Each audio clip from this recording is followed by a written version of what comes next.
Hello friends. The big question that we want to tackle today is, can the ancient wisdom make you a better leader in 2026? In this video we dive deep into Bhagavad Gita chapter 6 verse 8 to uncover the secret of equanimity for modern executives, which is very essential. We will discover why the most successful CEOs aren't just masters of the market, they are the master of their own mind. Let us explore this further.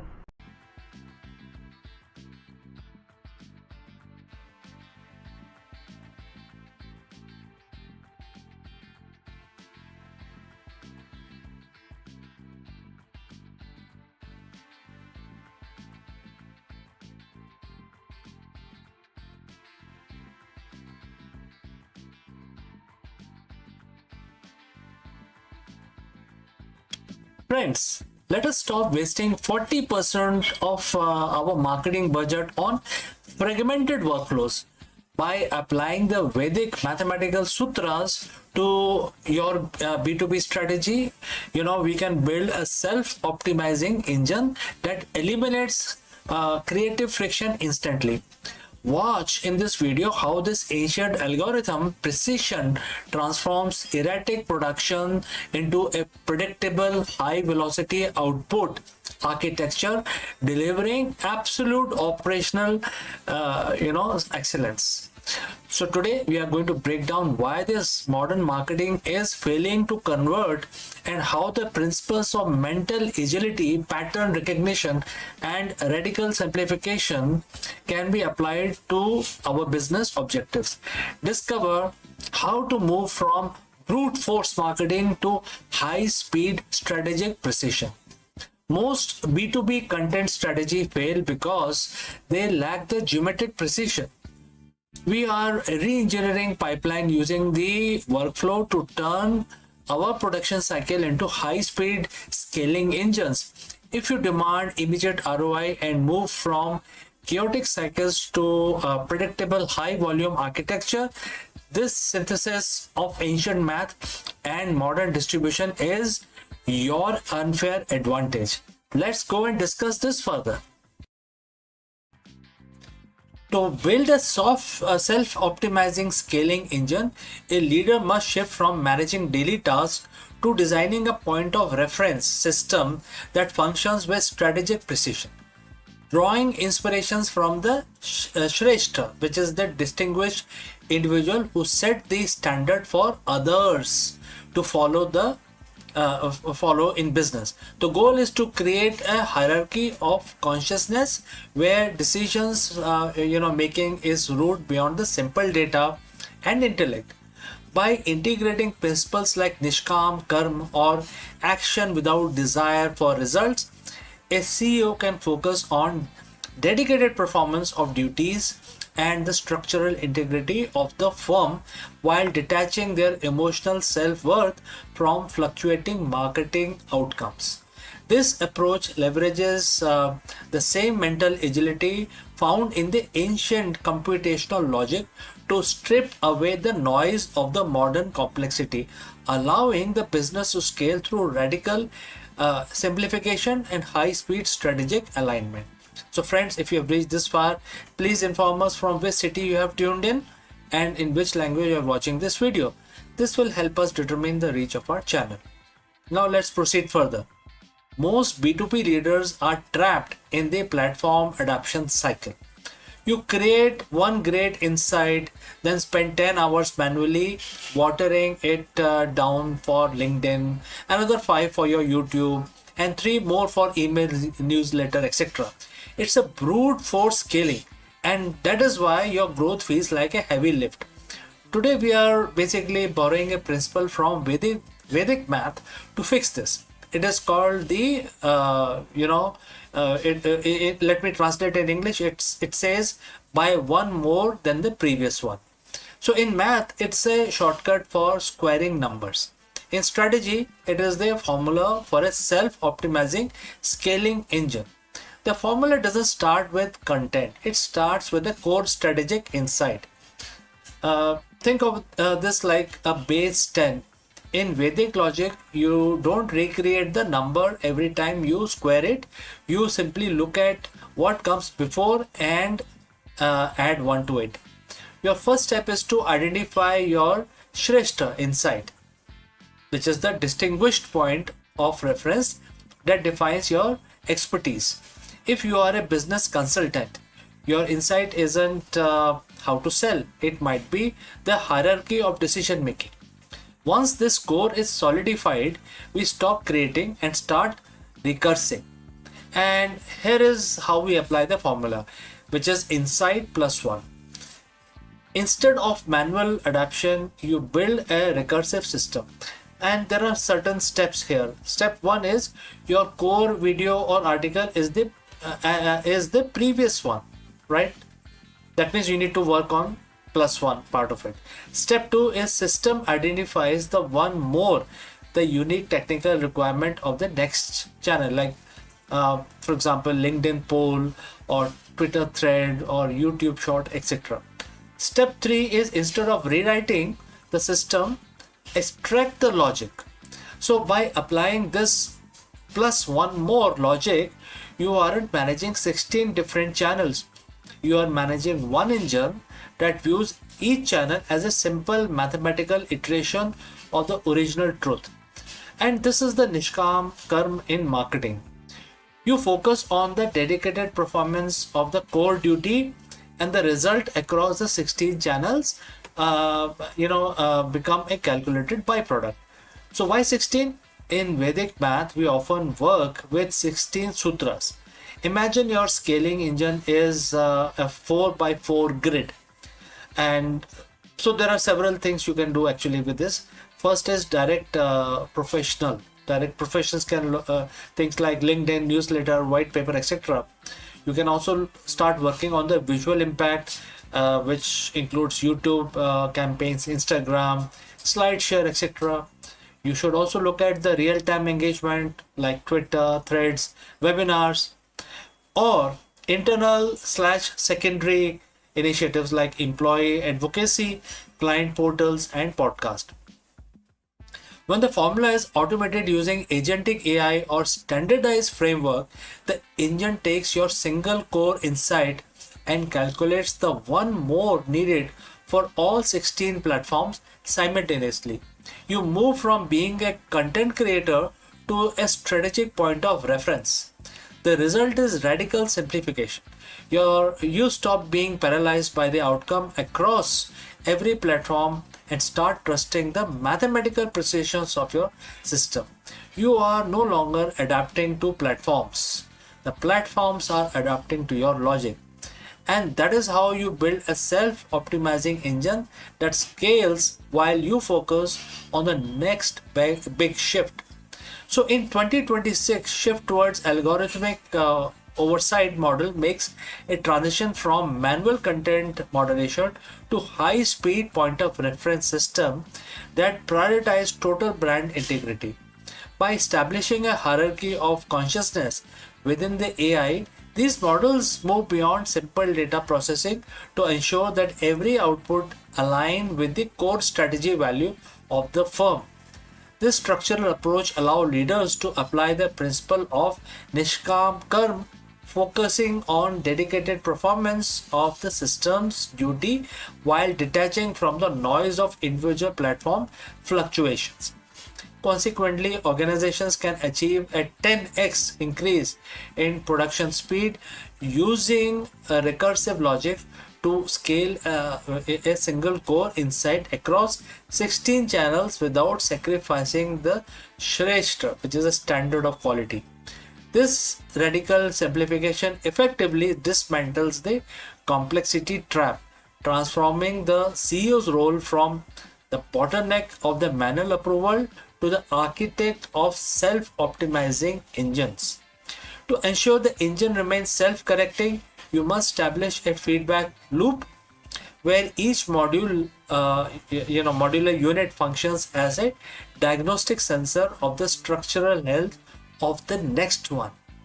The system mirrors the hierarchy of consciousness where the lower level data points are continuously refined by high-level point of reference to prevent the complexity trap.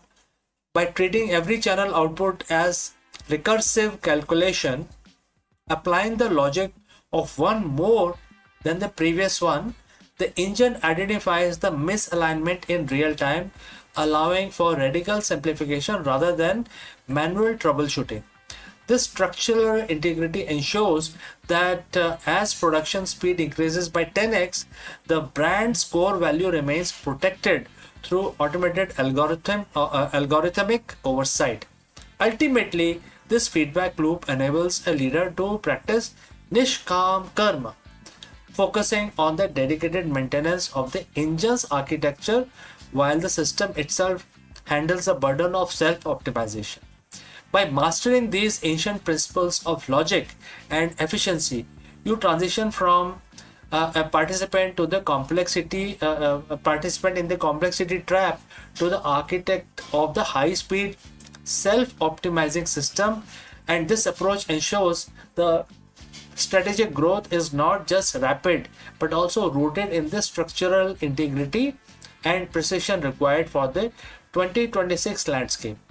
As you implement the Vedic engine, you fulfill the role of the Shrestha, establishing a point of reference that defines the standards for the global B2B excellence. Focus on the dedicated performance of the system and let the calculated results across your 16 channels speaks for themselves. So friends, we have come to the end. I am CK, and if you have any questions, please do not hesitate to send it across in the comment section below. I'd love to hear from you and address any query, any opinion as well. See you in the next one. Before I close this session, a word about our affiliate partner. Stop settling for a good enough video. If your built-in laptop camera looks like a grainy mess, it is time for an upgrade. Want to instantly level up your video presence? I like to present the Lenovo Performance FHD webcam. This is a game changer for your desktop setup. Technically, this is packed. It has a very sensitive RGB sensor, very crisp photographs it takes. Also comes with two microphones on board, which helps you to record very clear voice in stereophonic format. And these microphones are very sensitive. You can actually move away from the camera up to 2 meters and these microphones will pick up your voice without any problem. This is a very strong piece. This is very sturdy. Comes with tripod ready. Comes with a very long leash, so it gives you a lot of flexibility to place the webcam wherever you want to keep in your studio. And also it has a swivel base, which is also very handy.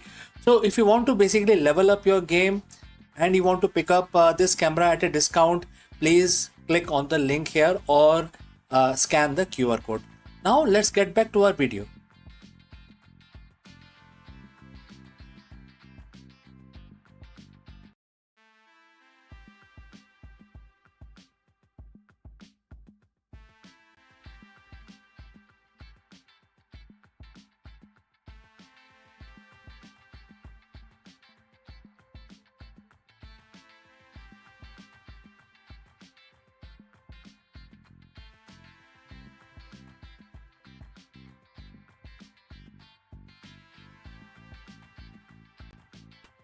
Hello friends.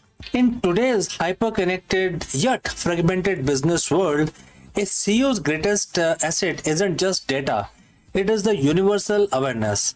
In this video, we explore the profound leadership lesson hidden within Bhagavad Gita and how its wisdom can transform a busy executive into an omnipresent executive. Let's go and discuss this further. In the world of business, we are taught that results are everything. Quarterly earning, market share, profits, these are the metrics of our worth. We spend our life chasing the fruits, but there is a ceiling to that kind of leadership. Eventually, the chase leads to burnout, short-sightedness, and a strong sense of emptiness. 5,000 or 7,000 years ago, on a different kind of a battlefield, Bhagwan Krishna gave Arjun a piece of advice that is arguably the most sophisticated management strategy ever recorded. Today we are looking at chapter 8, verse 28. It is the secret to why the most iconic CEOs don't actually chase results, they transcend them.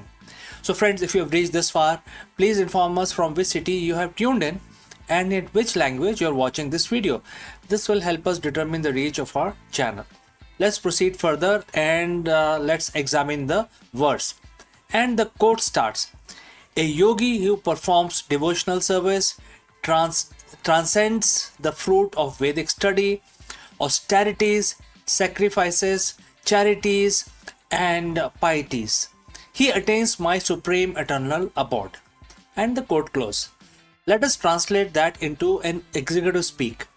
In the ancient context, the Vedic study and the austerities were the standard best practice for success.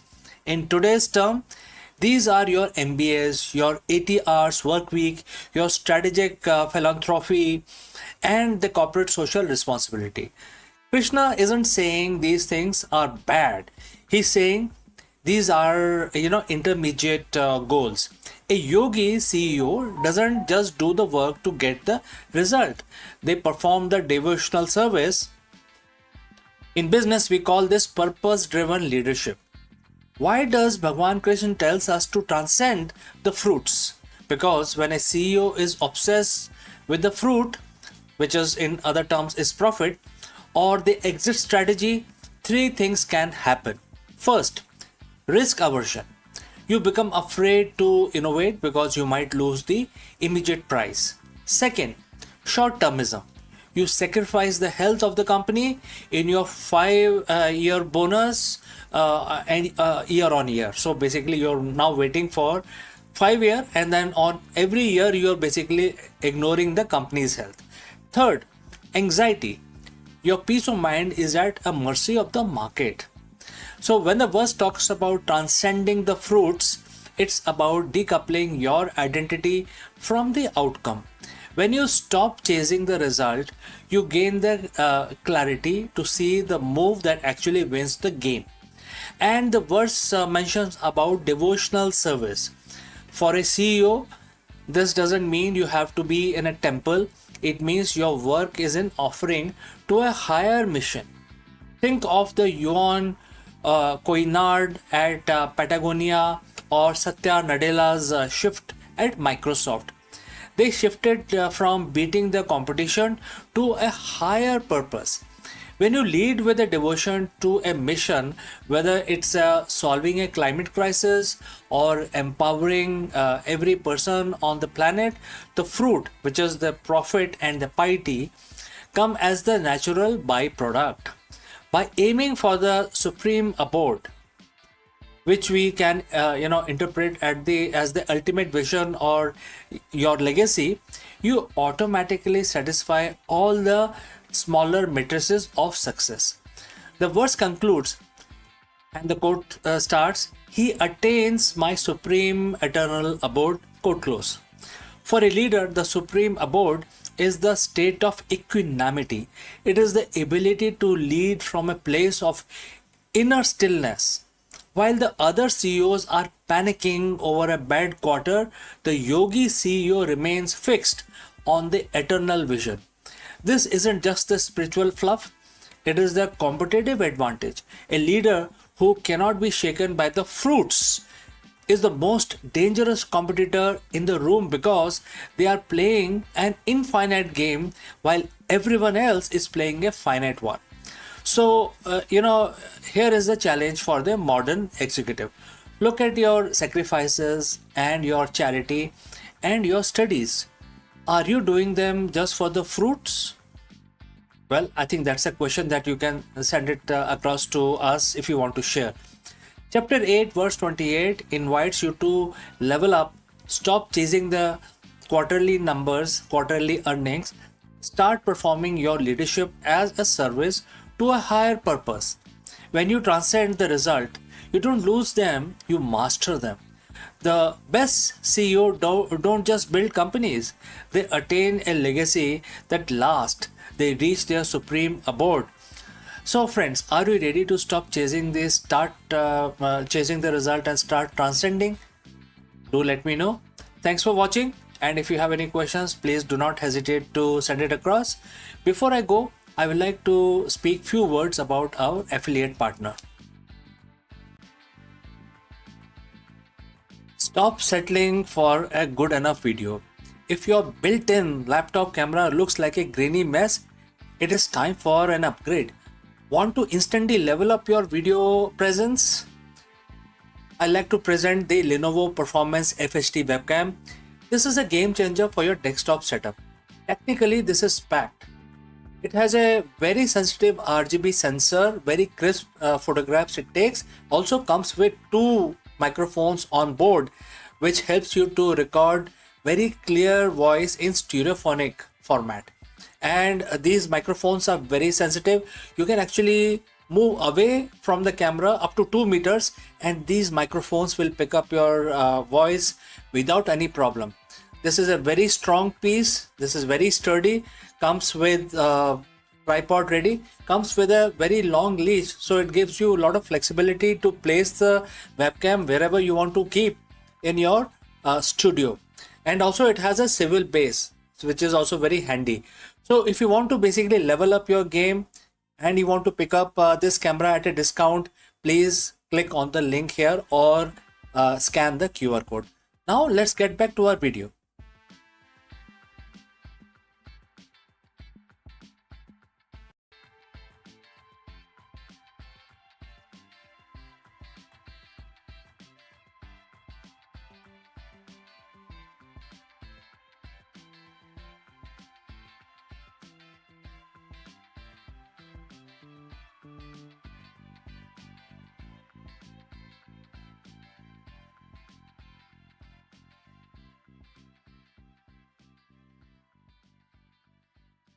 Hello friends, NASA just revealed its next generation high performance space flight computing HPSC processor, a tiny system on a chip that operates nearly 500 times faster than the current space flight computers.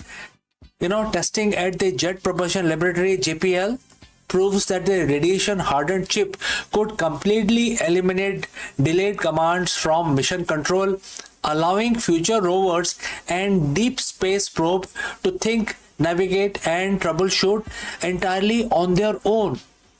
Therefore, this is very significant, and in this video we break down how this revolutionary AI chip works, how it survives the brutal radiation of deep space, and what this means for upcoming crewed and robotic missions to the moon, Mars and beyond. Let's go.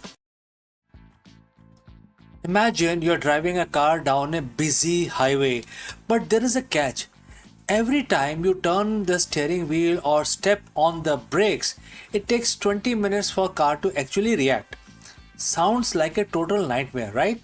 Well, that is exactly how NASA has to drive every single rover, probe and spacecraft currently exploring our solar system.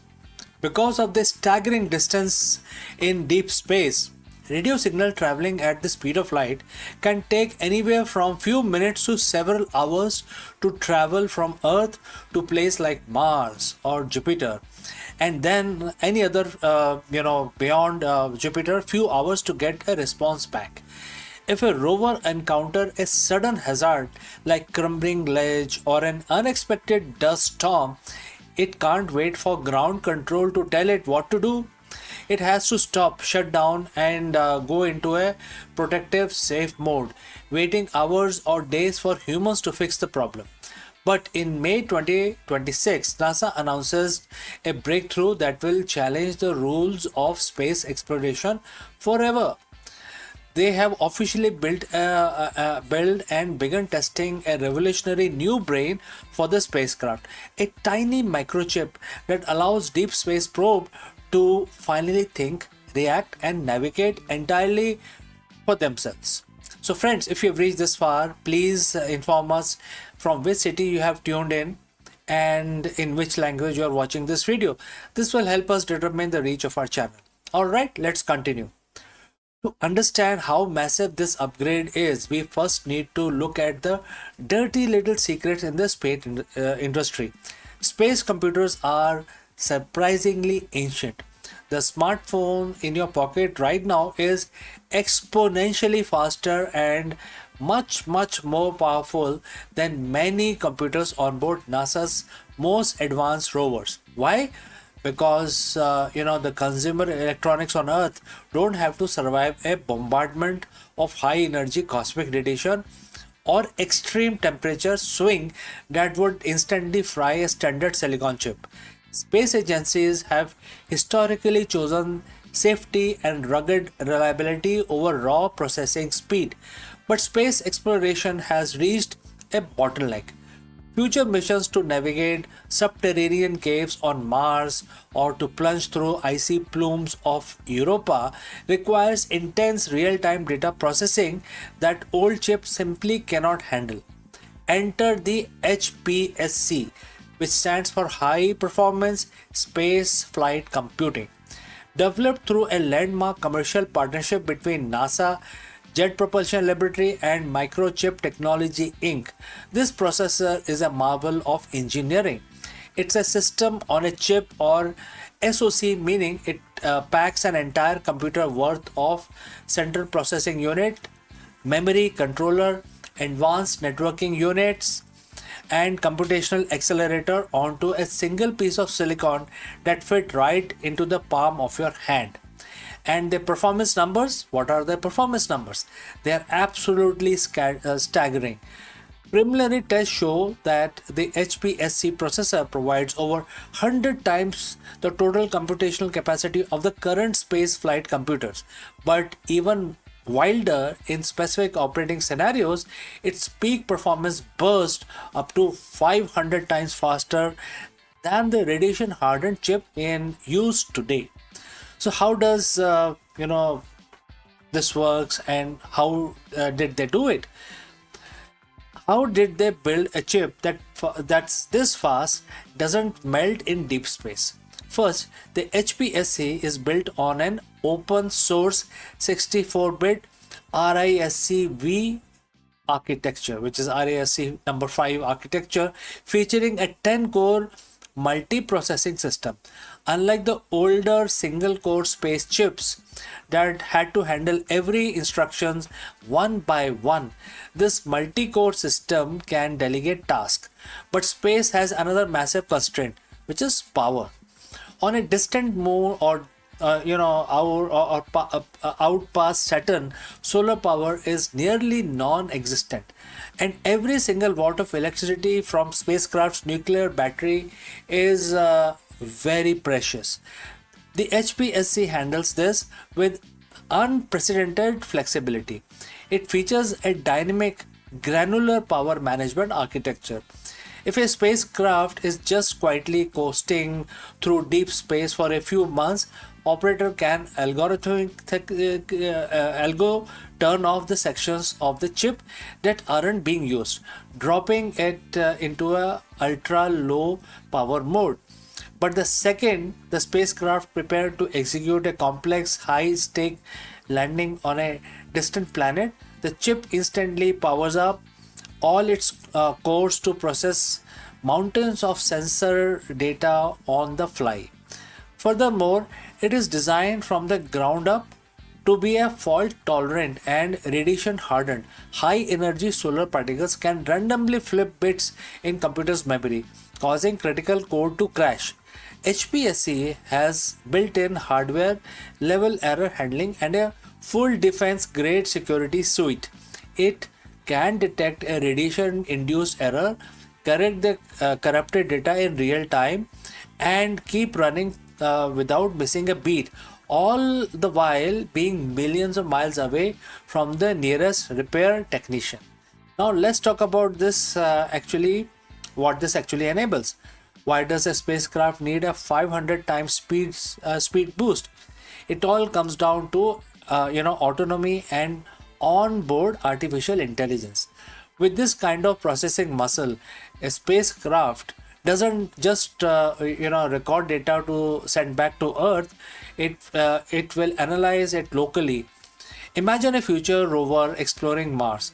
Instead of waiting for a human team on Earth to map out a safe 30-foot path of the day, HPSC powered rover can use its onboard camera to build a real-time 3D map of its surrounding, run advanced object classification algorithms, spot its own hazards, and safely drive miles a day completely on its own.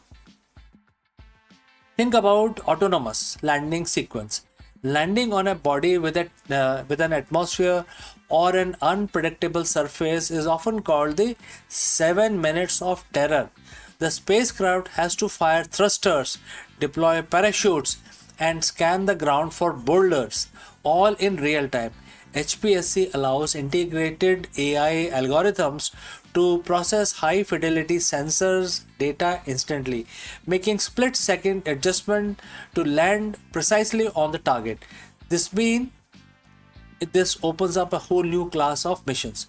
We can now confidently send intelligent vehicles into places where real time human control is literally impossible, like flying automated helicopters through alien atmospheres, traversing dark subterranean caves, or deploying autonomous submarines beneath the icy Jupiter's moon Europa to look for alien life. This isn't just theoretical science or any fiction anymore. Right now, this chip is a reality. It's being put through absolute rigor. At NASA's JPL in California, engineers are conducting rigorous functional test campaigns. They started, back in February, blasting the chip with extreme thermal shocks, violent vibrations to simulate rocket launches, and intense electromagnetic radiation. To kick off the test phase, the teams programmed a tiny symbolic message into the processor. Hello universe, a clever, grander nod to the classic hello world program every software engineer writes. And so far, the chip has passed every single test with flying colors, proving that it functions flawlessly exactly as designed. But NASA and the microchip technology have an even broader vision. Because this architecture is highly flexible, it isn't going to stay confined to deep space. Microchip is planning to adapt the core technology of HPSC processor for high demand mission critical industries right here on Earth. We are talking about next generation commercial aviation autopilot systems, smart energy grid that can dynamically reroute power during natural disasters, advanced medical equipment, automotive manufacturing, and localized industrial AI robotics. It's another classical example of how investing in space technology radically accelerates innovation for everyday life on Earth. Once the testing phase wraps up and the HPSC chip is officially certified as space qualified, NASA plans to weave this hardware into practically everything they launch. It will power next generation Earth orbiting satellites, upcoming planetary rovers, autonomous deep space probes, and even the crewed habitat and life support system for the Artemis astronauts heading back to the moon, eventually onwards to Mars. We are standing on a precipice of a new golden age of exploration, an era where humanity's robotic scouts aren't just remote controlled tools tethered to a sluggish radio wave, but independent, intelligent explorers capable of uncovering mysteries of the cosmos entirely on their own. So, friends, what do you think? Would you trust an AI powered spacecraft to safely land astronauts on Mars without human input? Let me know in the comments below. And if you enjoyed this deep dive into the future of space tech, don't forget to hit that like button, subscribe to the channel, and turn on all the notifications so you never miss another breakthrough that we bring to you. Thanks for watching, and I will see you very soon in the next video, my friends. Before I go, a word about our affiliate partner. Stop settling for a good enough video. If your built-in laptop camera looks like a grainy mess, it is time for an upgrade. Want to instantly level up your video presence? I like to present the Lenovo Performance FHD webcam. This is a game changer for your desktop setup. Technically, this is packed. It has a very sensitive RGB sensor, very crisp photographs it takes. Also comes with two microphones on board, which helps you to record very clear voice in stereophonic format. And these microphones are very sensitive. You can actually move away from the camera up to 2 meters, and these microphones will pick up your voice without any problem. This is a very strong piece. This is very sturdy. Comes with tripod ready. Comes with a very long leash, so it gives you a lot of flexibility to place the webcam wherever you want to keep in your studio. And also it has a swivel base, which is also very handy. So if you want to basically level up your game and you want to pick up this camera at a discount, please click on the link here or scan the QR code. Now let's get back to our video.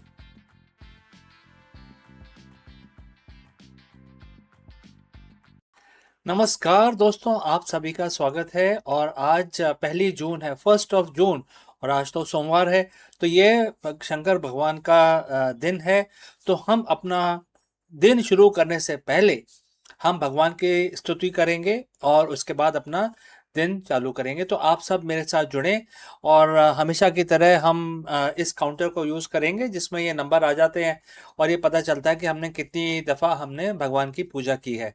तो एक बहुत ही साधारण सा भगवान शंकर का, शिव भगवान का एक मंत्र है जो हम 11 दफ़ा करेंगे। हम इस काउंटर, जैसे मैंने बताया, आप कैसे भी कर सकते हैं, कोई सा भी आपका प्रोसेस हो वैसा आप फॉलो कर सकते हैं।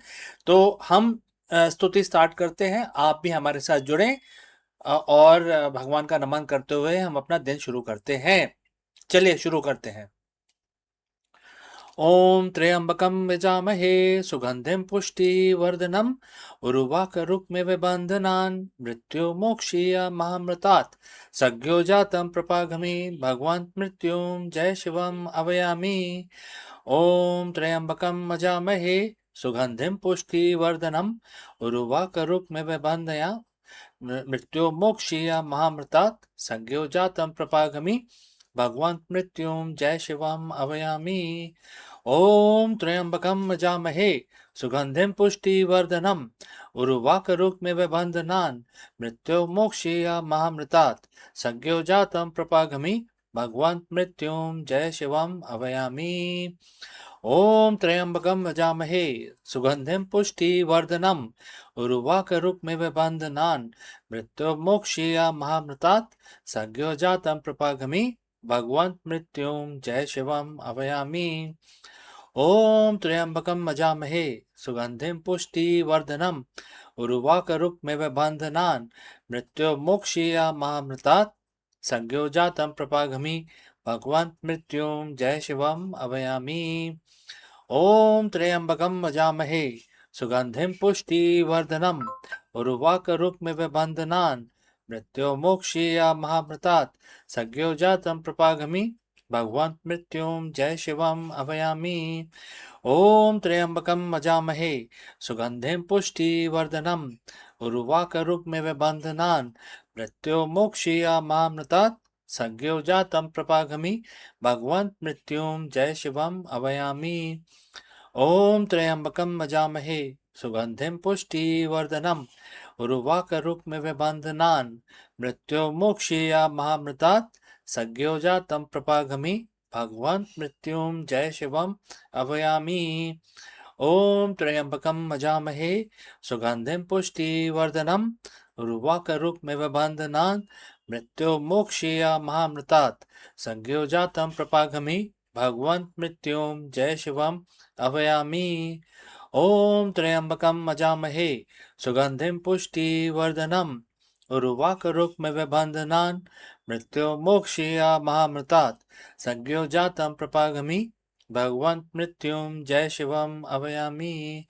ओम त्र्यंबकं यजामहे सुगंधिं पुष्टिवर्धनम् उर्वारुकमिव बन्धनान् मृत्युर्मोक्षीयमामृतात् संज्ञातं प्रपागमि भगवंत मृत्युम जय शिवम अवयामी। जय भोलेनाथ, जय भोलेनाथ। तो हमारी आज की 1 जून की जो स्तुति थी, पूजा थी, वो संपन्न हुई और हमने भगवान शिव को याद किया, 11 दफा उनका मंत्र जाप किया। तो दोस्तों, अब हम आपसे इस वीडियो में विदा लेते हैं। जल्दी ही मिलते हैं दूसरे वीडियो में। आपका दिन मंगलमय हो। नमस्कार।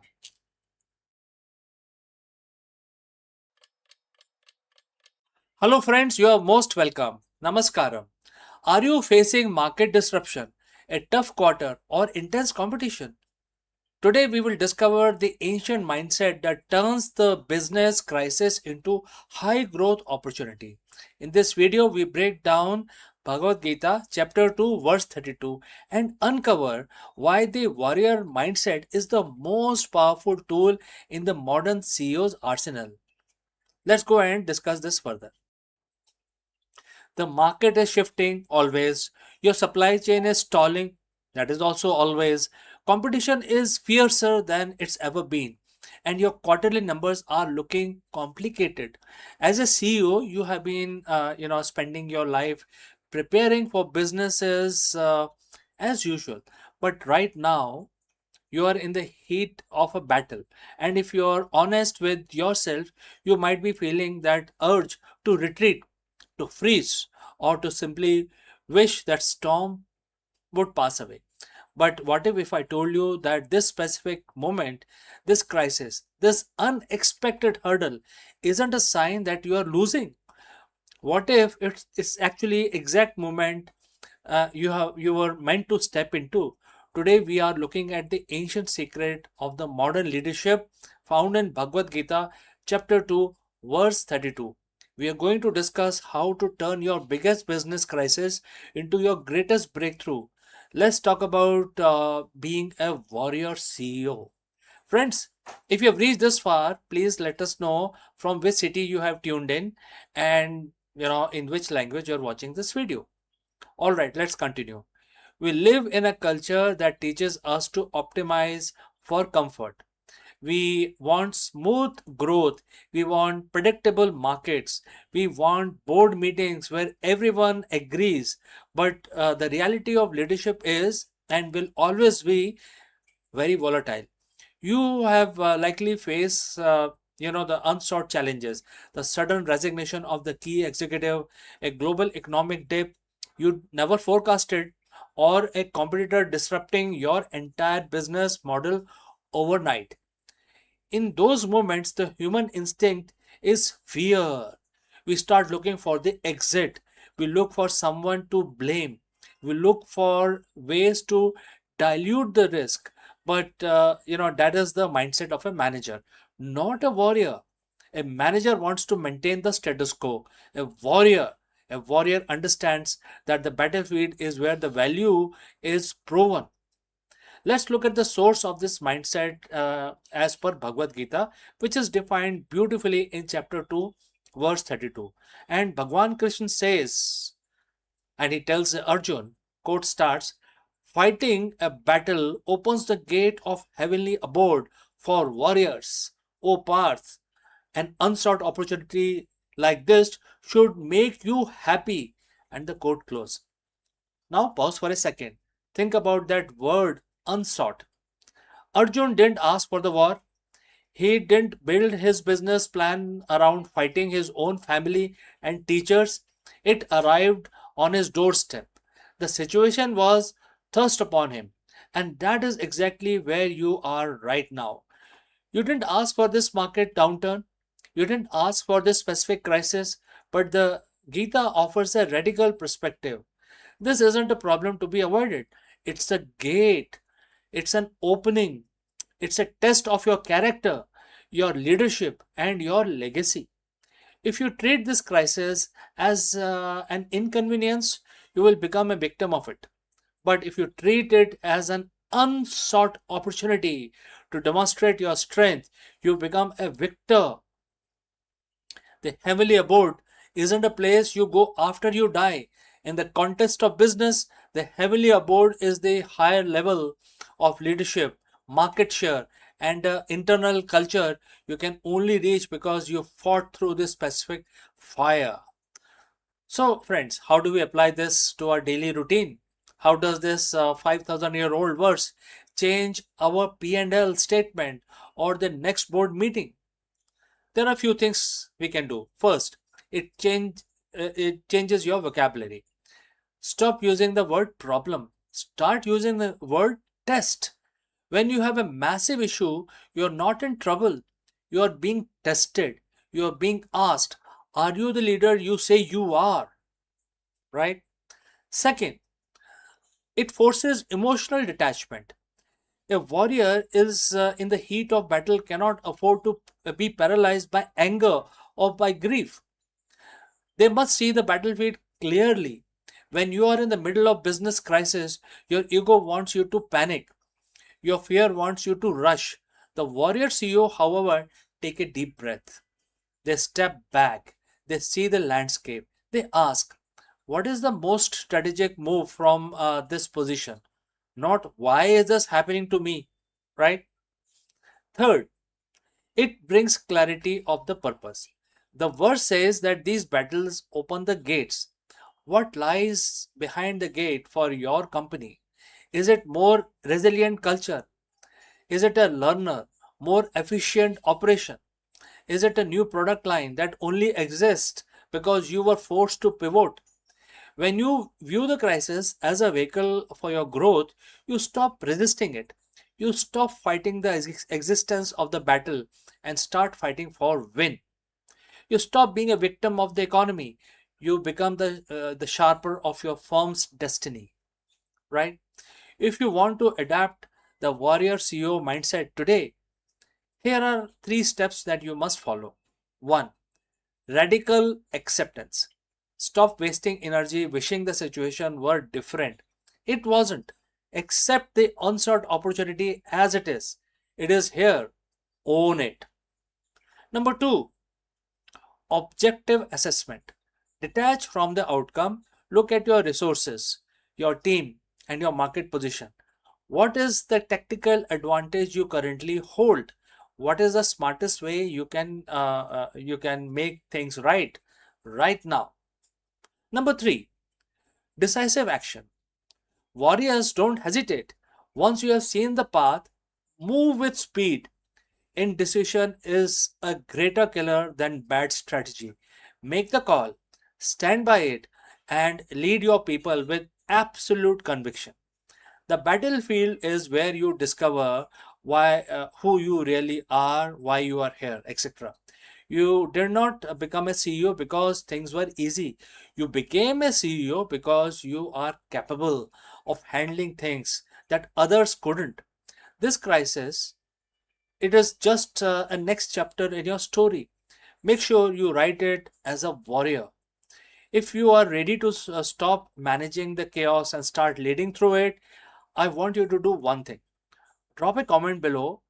What is the unsolved opportunity you are facing in your business right now, and how you are going to use it to your level up of strategic insight? Like, share this with your fellow leaders who need to hear this today, and subscribe for more deep dives into the ancient wisdom for the modern boardrooms.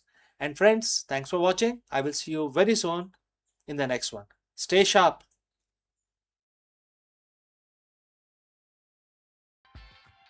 Hello friends, welcome to Akulmach Live. The global economy is at the crossroads.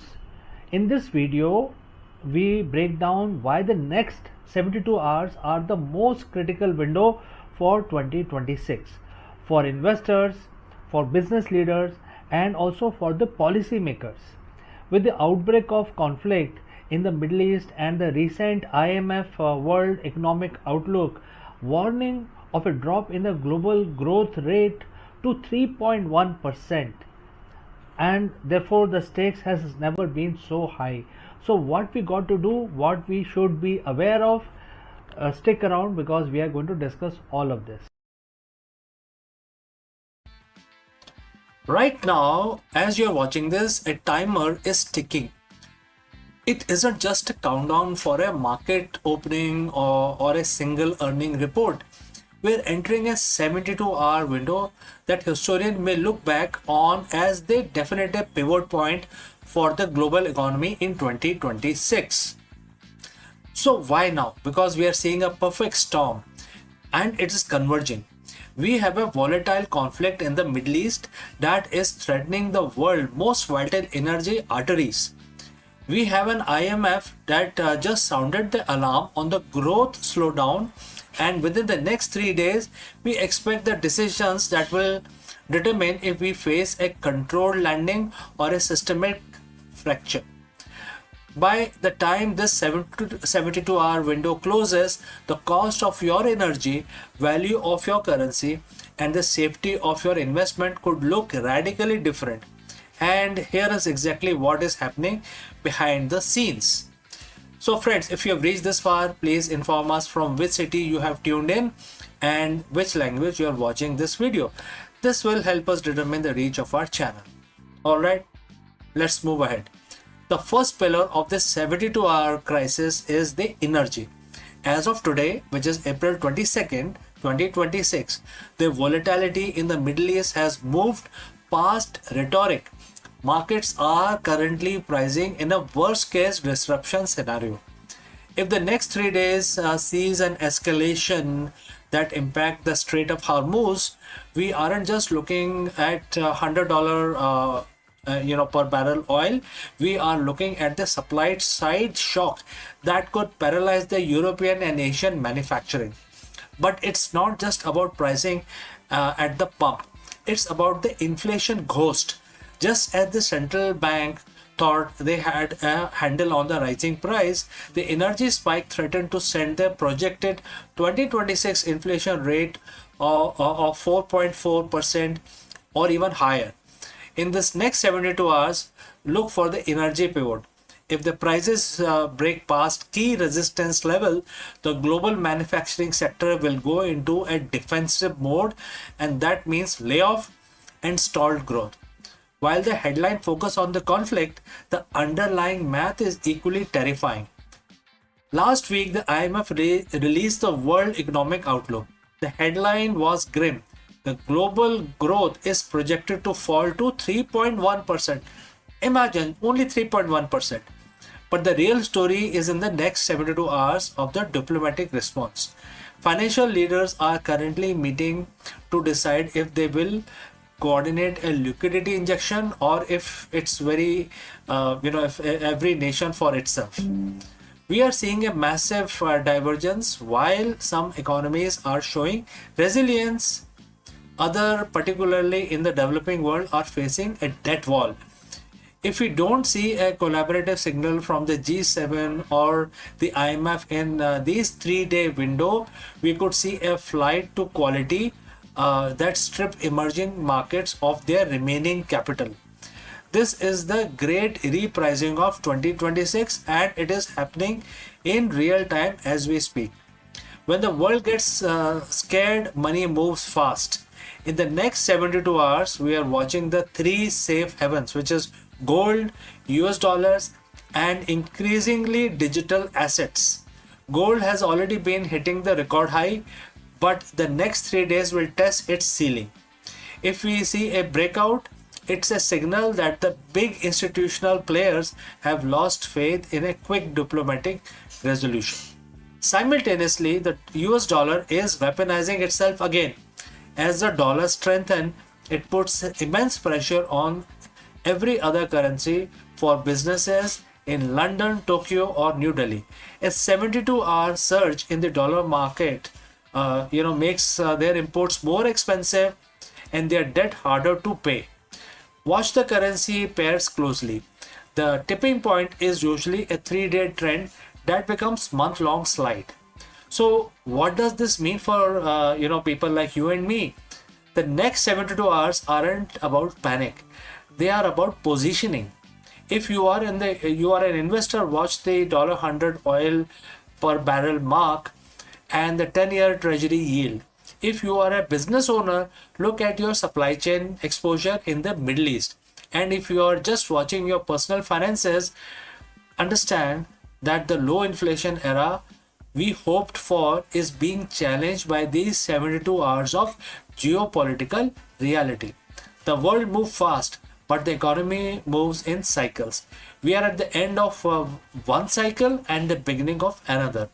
We'll be monitoring every headline, every market tick, and every diplomatic cable as they come in. Make sure you subscribe in a window. This is very critical. Being 24-hour late is the same being absolutely wrong. So stay vigilant. The clock is running, and I'll see you in the next update, my friends. Before I wind up, a word about our affiliate partner. Stop settling for a good enough video. If your built-in laptop camera looks like a grainy mess, it is time for an upgrade. Want to instantly level up your video presence? I like to present the Lenovo Performance FHD webcam. This is a game changer for your desktop setup. Technically, this is packed. It has a very sensitive RGB sensor, very crisp photographs it takes. Also comes with 2 microphones on board, which helps you to record very clear voice in stereophonic format. And these microphones are very sensitive. You can actually move away from the camera up to 2 meters, and these microphones will pick up your voice without any problem. This is a very strong piece. This is very sturdy. Comes with tripod ready. Comes with a very long leash, so it gives you a lot of flexibility to place the webcam wherever you want to keep in your studio. And also it has a swivel base, which is also very handy. So if you want to basically level up your game and you want to pick up this camera at a discount, please click on the link here or scan the QR code. Now let's get back to our video. Hello दोस्तों, नमस्कार। इस video में हम discuss करेंगे कि क्या modern technology का use करके हम अर्थ के मैग्नेटिज्म को हैक कर सकते हैं। ऐसा क्यों जरूरी है? क्योंकि हमने देखा है हाल में बहुत बड़े बड़े सोलर स्टॉर्म आते हैं, और जब सोलर स्टॉर्म आते हैं तो हमारे जो मॉडर्न टेक्नोलॉजी है, जो हमारे सैटेलाइट्स हैं, हमारे मोबाइल फ़ोन, कार्स, हमारे व्हीकल, जीपीएस, सबको डिस्टर्ब करते हैं। कई दफ़ा तो इलेक्ट्रिक सिस्टम्स को पूरा वो डिस्ट्रॉय कर देते हैं। तो ये बहुत ज़रूरी हो गया है कि हम अपने जो हमारा ग्रह है, हमारा जो घर है अर्थ, उसको हम बचाएं सोलर स्टॉर्म से। और जो सोलर स्टॉर्म्स होते हैं कई दफ़ा बड़े स्ट्रांग होते हैं, और जैसे जैसे हम फ्यूचर में जा रहे हैं इनकी तीव्रता बढ़ती जा रही है। तो हम क्या मॉडर्न टेक्नोलॉजी, कोई ऐसी टेक्नोलॉजी है जिसको यूज करके हम अपने मैग्नेटिज्म को ही हैक कर दें और एक शील्ड की तरह यूज करें? तो ये हो सकता है, और ऐसा अगर हो सकता है तो इसमें क्या क्या चीजें लगेंगी, क्या क्या चीजें का इस्तेमाल करना पड़ेगा, इस वीडियो में हम इसके बारे में जानेंगे। चलिए आगे बढ़ते हैं। तो दोस्तों, अगर कल्पना करें कि आपके इस दुनिया में जीपीएस ही नहीं है। अगर जीपीएस ही नहीं है तो आप पॉइंट ए से पॉइंट बी जा ही नहीं सकते। मतलब आपको दूर जाने की जरूरत नहीं है, आप हार्डली 2 किलोमीटर नहीं चल सकते जीपीएस के बिना। हमारी ऐसी आदत हो गई है अब। अगर आपके पास इंटरनेट नहीं है तो आप कुछ भी नहीं कर सकते, आप कोई काम नहीं कर सकते आज की डेट में। और अगर आपके पावर ग्रिड ही नहीं है, पावर ही नहीं है, तो कोई इक्विपमेंट आपका चलेगा नहीं। तो ये जो प्लॉट है ये एक डिजास्टर मूवी की जैसा लगता है, लेकिन ये एक बहुत ही रियल थ्रेट है। ये कैसे होता है? जो सोलर स्टॉर्म्स होते हैं, जो स्पेस वेदर है, वो जब अर्थ को हिट करता है तो वो उसमें होता है ईएमपी, इलेक्ट्रोमैग्नेटिक पल्स, जो हमारे इलेक्ट्रॉनिक और इलेक्ट्रिकल डिवाइसेस को डिस्ट्रॉय कर सकता है। तो इसलिए उसको बचने के लिए हमारे जो इलेक्ट्रिकल डिवाइसेस होते हैं, जो मिनिमम जो हमें पता है कि कितना हमारे पास रेडिएशन आता है, ईएमपी रेडिएशन, उसके हिसाब से शील्डिंग करते हैं, तभी तो ये चल पाते हैं। अगर शील्डिंग ना हो तो हमारे जो इलेक्ट्रॉनिक डिवाइसेस है वो चल ही ना पाए। अब बात करते हैं कि सोलर स्टॉर्म। तो कई दफ़ा सोलर स्टॉर्म इतने स्ट्रांग आते हैं कि हमारी शील्डिंग भी फेल हो जाती है, क्योंकि हम इतना शील्ड नहीं कर सकते, क्योंकि कॉस्ट का भी एक मैटर होता है। तो जब शील्ड फेल हो जाती है तो जिस जगह पे फेल होती है वो इक्विपमेंट्स चलने बंद हो जाते हैं। और कई दफ़ा, एक बार 1993 में नॉर्थ अमेरिका में बहुत स्ट्रॉन्ग सोलर स्टॉर्म हिट किया था, जिससे कि कनाडा और यूएस का इलेक्ट्रिक ग्रिड पूरा बंद हो गया था और कई घंटों तक, 2 या 3 दिन तक बंद रहा था। आप इमेजिन करें अगर पूरा इलेक्ट्रिसिटी किसी देश का, बड़े देश का बंद हो जाए तो बहुत सारी चीज़ें बंद हो जाएंगी और कितना सिचुएशन खराब हो सकती है, आपकी सप्लाई चेन बंद हो सकती है, आपका लॉ एंड ऑर्डर खराब हो सकता है, बैंकिंग फाइनेंस आपका बिगड़ सकता है। तो इस चीज़ को ध्यान रखते हुए कुछ साइंटिस्ट ने एक नया स्ट्रेटेजी बताया है कि हमारे अर्थ पे नेचुरल मैग्नेटिज्म है जो हमारा कोर प्रोड्यूस करता है, तो उसको हम यूज करके उसको और शक्तिशाली बना दें, जिससे कि जो सोलर रेडिएशन हमारी तरफ आ रहा है वो कितना भी शक्तिशाली हो उसको हम पहले से स्टडी कर लें और फिर उसी हिसाब से हम अपने मैग्नेटिज्म की तीव्रता बढ़ाएं, अर्थ के मैग्नेटिज्म जो नेचुरल मैग्नेटिज्म है, और उससे वो आने वाले जो तूफान है उसको वो रोक सकेगा। इस प्रोजेक्ट का नाम उन्होंने दिया है स्टॉर्म वेल, और ये हमारे जो एग्जिस्टिंग मैग्नेटिक फील्ड है उसको ऑलरेडी मौजूद है, नेचर में मौजूद रहता है, उसको थोड़ा सा और मॉडिफाई करना है, मतलब उसको हैक करना है। हैक का एक वर्ड यूज किया गया है जिससे इससे लगता है कि कुछ नई टेक्नोलॉजी उसमें कुछ ऐड करके उसको और स्ट्रांग बनाना है। अब ये होगा कैसे? ये ऐसे होगा कि उन्होंने बताया है कि 7 सैटेलाइट्स हैं जिसमें आपको अल्कलाइन मटेरियल कुछ लेके जाना है। They have also given the material name. 7 satellites, बड़े बड़े सैटेलाइट्स से जो करीब 1000 किलो का सामान ले जा सकते हैं, इतने बड़े सैटेलाइट से आपको स्पेस में अल्कलाइन मटेरियल लेके जाना है जो लिथियम बेस्ड होगा या बोरॉन बेस्ड होगा, और फिर एक पर्टिकुलर पॉइंट ट्रेजेक्ट्री में जाके वो वहां पे उसको छोड़ देने का है स्पेस के अंदर। अब जब उसको आप ड्रॉप करेंगे स्पेस में तो जिन पॉइंट्स पे करेंगे वहां पे काफी स्ट्रॉन्ग अर्थ का मैग्नेटिक फील्ड रहेगा, जिससे ये जो मटेरियल है अल्कलाइन मटेरियल ये एक शील्ड की तरह काम करने लगेगा, और जब सोलर स्टॉर्म आएगा तो उसको डिफ्लेक्ट कर देगा। मतलब उसको रोकना नहीं है, उसका ये पूरी टेक्निक का जो लक्ष्य है वो उसको नलीफाई करना नहीं है, उसका लक्ष्य सिर्फ इतना है कि अपने अर्थ के मैग्नेटिक फील्ड को बढ़ाना, जिससे कि जो हार्मफुल रेडिएशन सन की तरफ से हमारी तरफ आ रहा है वो डिफ्लेक्ट होके चला जाए स्पेस में वापस।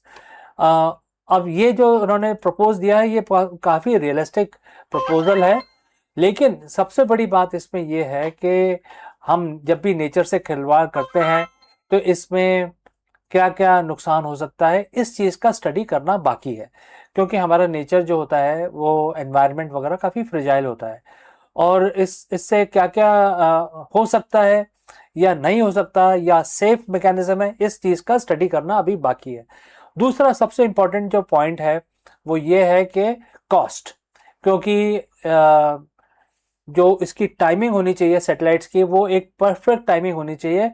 जैसे वो सोलर स्टॉर्म आ रहा है धरती की तरफ तो उसी टाइम इसको अल्कलाइन मटेरियल को ड्रॉप करना है स्पेस में जाके, और बड़े बड़े सैटेलाइट्स हैं, 7 सैटेलाइट्स बोले जा रहे हैं स्ट्रेटेजी के दौरान, तो इस सैटेलाइट्स का कॉस्ट भी बहुत होगा, और उसके बाद ये एक बार वन टाइम यूज ही है। ये अगर स्टॉर्म सीरीज में आया तो फिर हमारे पास सोल्यूशन नहीं रहेगा, मतलब एक बार हम उसको रोक सकेंगे।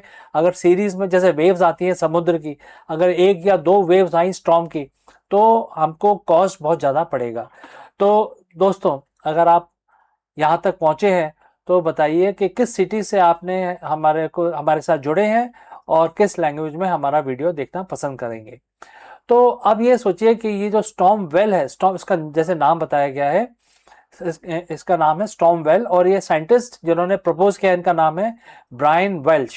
ये बॉस्टन यूनिवर्सिटी में काम करते हैं, और उन्होंने बोला है कि जो हमारी जो शील्ड है इसको और वो स्ट्रॉन्ग बना सकते हैं। पर जैसे मैंने बोला कि जब ये केमिकल आप डालेंगे स्पेस के अंदर तो ये जो सन की रोशनी में आके फोटो आयनाइज हो जाएंगे, मतलब इसके अंदर एक चार्ज प्रोड्यूस होगा जो एक फर्दर मैग्नेटिज्म को सहारा देगा, और इससे अर्थ का मैग्नेटिज्म और स्ट्रांग हो जाएगा। और जो लेकिन जब ये स्टॉर्म धरती की तरफ आके प्लाज्मा से हिट करेगा तो वो प्लाज्मा उसको अपने साथ लेके डिफ्लेक्ट कर देगा, और जिससे हमारे इलेक्ट्रॉनिक इक्विपमेंट वगैरह बच जाएंगे। नाउ अब इसमें मैंने प्रोज एंड कॉन्स दोनों बताए हैं आपको।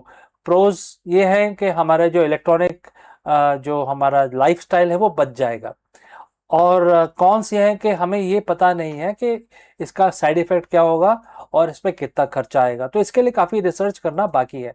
अब हम बात करते हैं एथिकल कंसिडरेशंस की। देखिए ऐसा है कि जैसे अगर हम 100 साल पुरानी बात करें तो उस टाइम ना मोबाइल होते थे, ना कारें होती थी, ना सैटेलाइट्स होते थे। लेकिन आज की डेट में हमारा जो लाइफस्टाइल है वो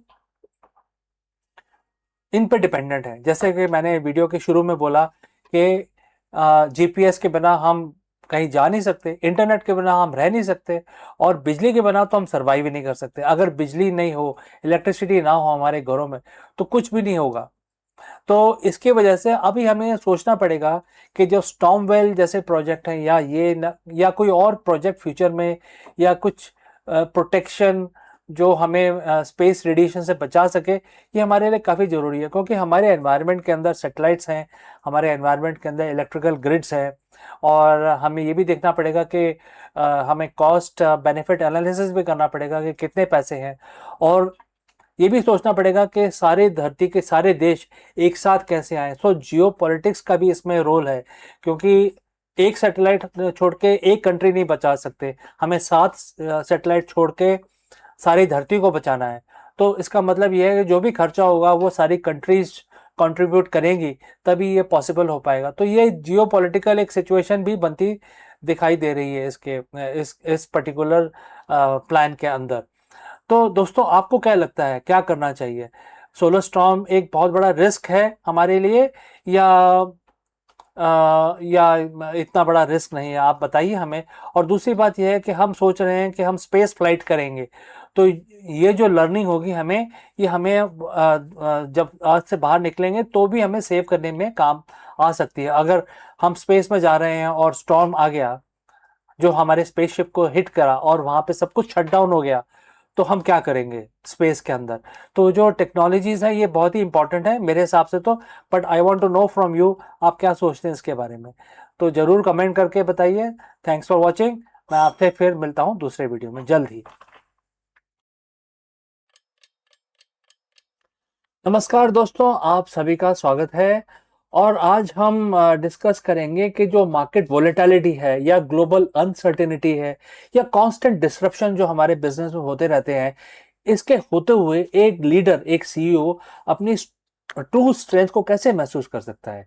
तो इस बहुत ही इंपॉर्टेंट सवाल का आंसर ढूंढेंगे हम, भगवत गीता का सहारा लेंगे, और इसमें देखेंगे कि ये हमें क्या एडवाइस भगवत गीता हमें देती है।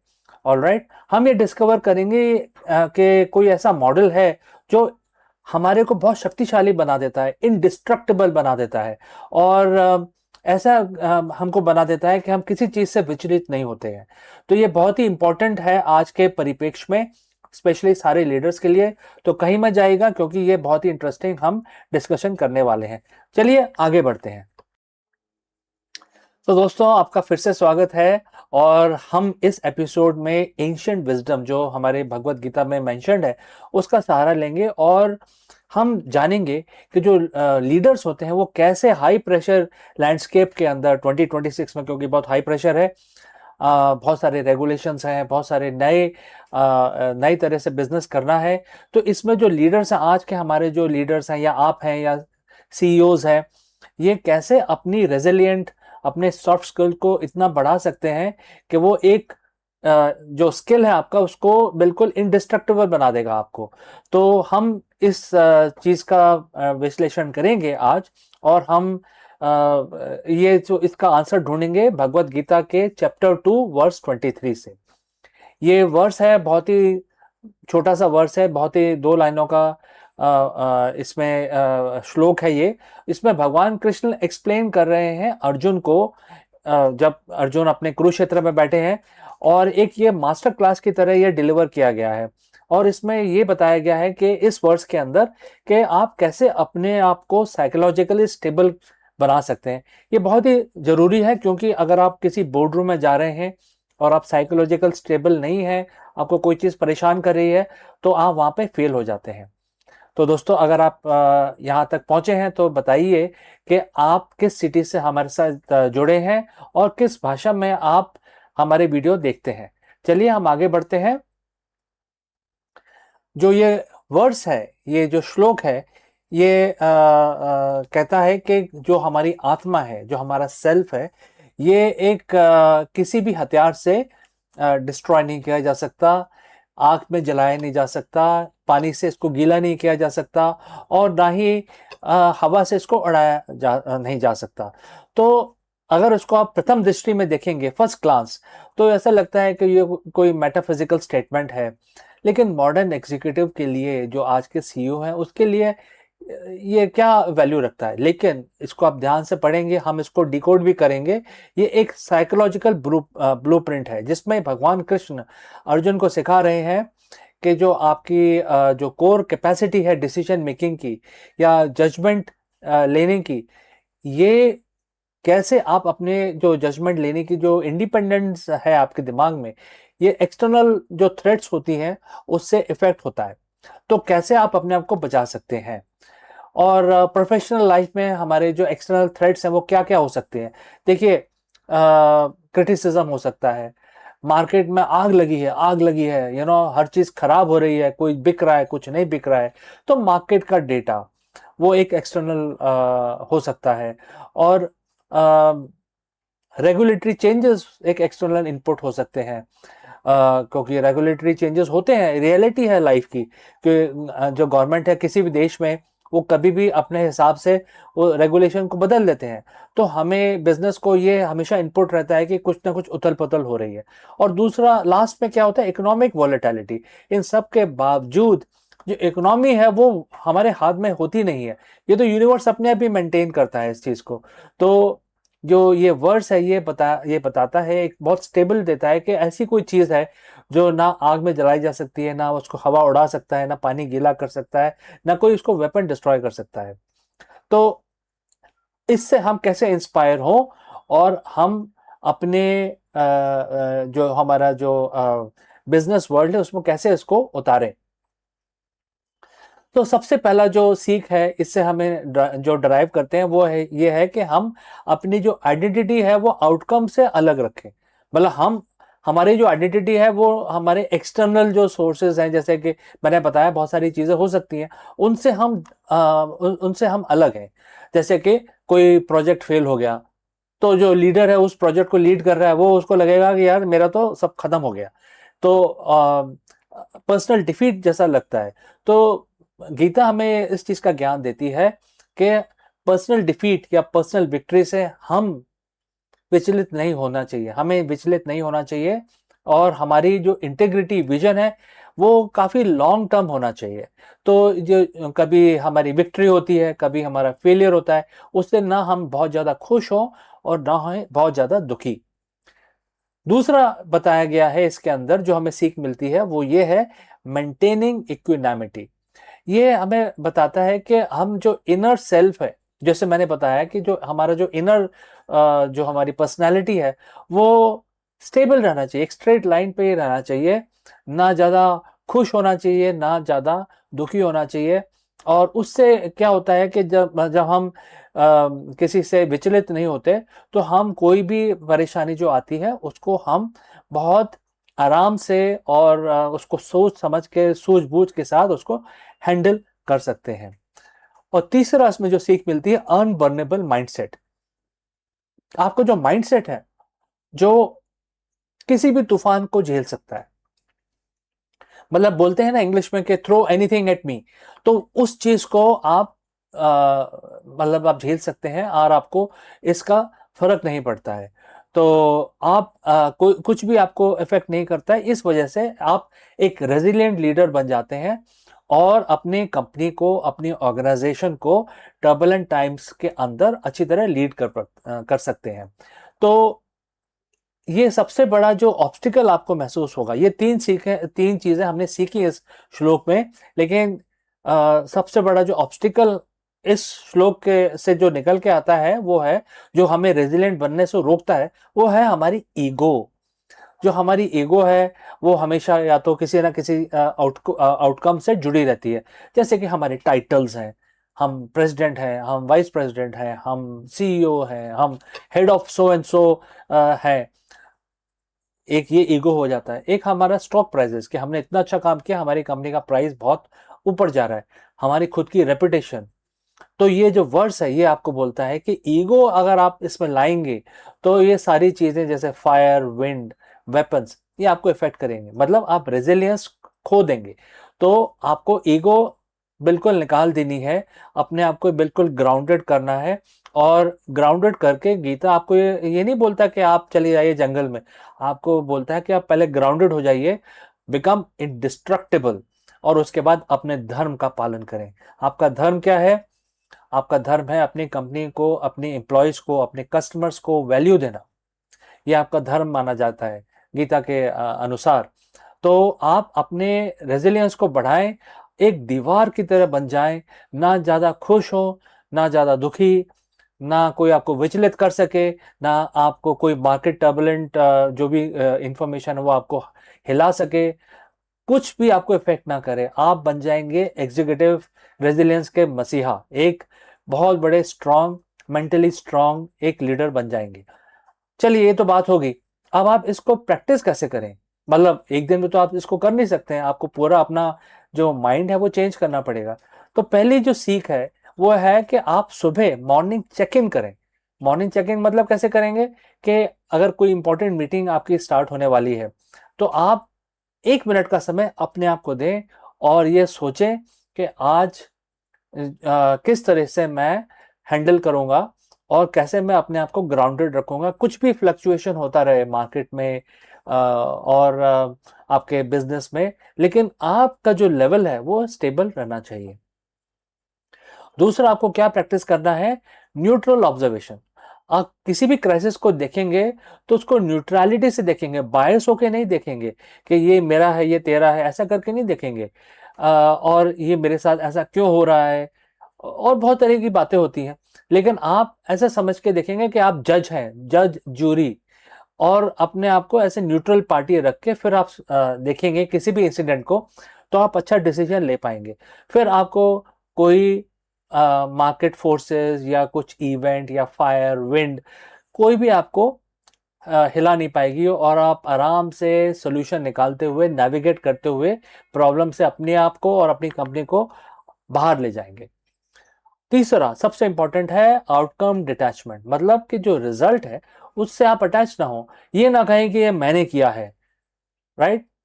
भगवत गीता आपको इस चीज का ज्ञान देती है कि आपका धर्म है, आपका जो एक्शन है आपका धर्म है, तो आपको एक्शन पूरा फुल फ्लेज करना है, लेकिन ये कभी नहीं बोलना है कि ये मैंने एक्शन लिया इस वजह से ऐसा हुआ, क्योंकि ये तो यूनिवर्स देता है आपको। तो आपको अपने एंड रिजल्ट से डिटैच अपने आप को रखना है। एंड जिस तरीके से आप हर वीक आप आगे बढ़ेंगे अपने करियर के अंदर, आपको ये रिमेंबर करना है कि कैसे आपको ये जो अनवेवरिंग स्ट्रेंथ है आपकी आत्मा की, आपके पर्सनालिटी की, ये कभी भी ढीली नहीं पड़नी चाहिए। और इस वजह से आपके ऑर्गेनाइजेशंस आपको देखेगी, आपके जो एम्प्लॉयज हैं आपको देखेंगे, they will recognise you as a leader. और इसकी वजह से ये काफ़ी इंपॉर्टेंट हो जाता है ये वर्ड्स, क्योंकि इससे काफ़ी सीख मिलती है। तो दोस्तों, आपके कोई भी सवाल है तो ज़रूर लिखिए, और मैं अंत में यही बोलूँगा कि आगे बढ़िए क्लैरिटी के साथ और लीड विद योर सेंटर। तो मैं आपसे अगले वीडियो में फिर से मिलता हूँ, तब तक के लिए आपका दिन शुभ हो। नमस्कार। Hello friends, welcome to this high-level executive briefing. We explore the profound leadership wisdom found in Bhagavad Gita. While the modern corporate culture often drives leaders towards external validation and endless doing within quotes, this ancient verse reveals that the most effective leadership comes from a state of internal being. The inside out executive breaks down how the concept of the yogi, one who is happy within and flooded with self-enlightenment, translate directly to the modern C-suite. Learn how to translate and transition from reactive management to proactive sovereignty. Let us explore this thought further. Welcome once again. We live in an era of the extreme leadership. We are taught that more we do, more we achieve. We track KPIs, market share, and quarterly growth. But there is a paradox at the top. Many executives have reached the pinnacle of the material success while they feel more hollow than when they started. Why is it that more we gain on the outside, the more we feel we are losing on the inside? Today we are looking for the answers in a 7,000-year-old text. We are exploring Bhagavad Gita chapter 5 verse 24. It offers a blueprint of what I call the inside out executive. Let's look at the verse itself, and Bhagwan Krishna says, and the quote starts, a yogi is happy within. He sees God within himself. He is flooded with self-enlightenment. He attains the liberation from material existence and unite with the divine. And the quote close. So friends, if you have reached this far, please inform from which city you have tuned in and in which language you are watching this live stream. This will help us determine our reach. Alright, let's proceed further. To the modern CEO, words like yogi or divine might feel distant. But let's translate this into a language of the leadership. A yogi is simply a person of the perfected discipline. Happy within himself means you are emotional, in your emotional state is no longer a hostage to the stock market or a boardroom meeting. Flooded with self-enlightenment is what we now call high-level intuition and clarity. This verse isn't about retiring to a cave. It's about becoming an unshakable in the boardroom. Most leaders are outside in. If the company performs, they are happy. If the media criticize them, they are miserable. Their internal world is a mirror of their external environment. The inside-out executive flips the script. Verse 5.24 tells us that the source of joy must be internal. When you are happy within, you lead from a place of abundance rather than scarcity. You aren't making decisions because you are afraid of losing your status. You are making them because they are the right thing to do. This is where the self-enlightenment comes in. When the noise of ego and anxiety is silenced, you gain the quiet mind. In that quiet, you see the God within, or in professional terms, you access your highest intelligence. Now let's talk about the most provocative word in this verse, liberation. In the Gita, this is the moksha, which is freedom from cycle of birth and death. For an executive, this is freedom from the material grind. Think about it. How much of your stress comes from things you cannot control? The economy, the competition, the global supply chain. Liberation means you are no longer a slave to these outcomes. You perform your dharma, which is your duty, with 100% intensity, but your soul isn't crushed if the result fluctuate. Ironically, this detachment makes you more powerful.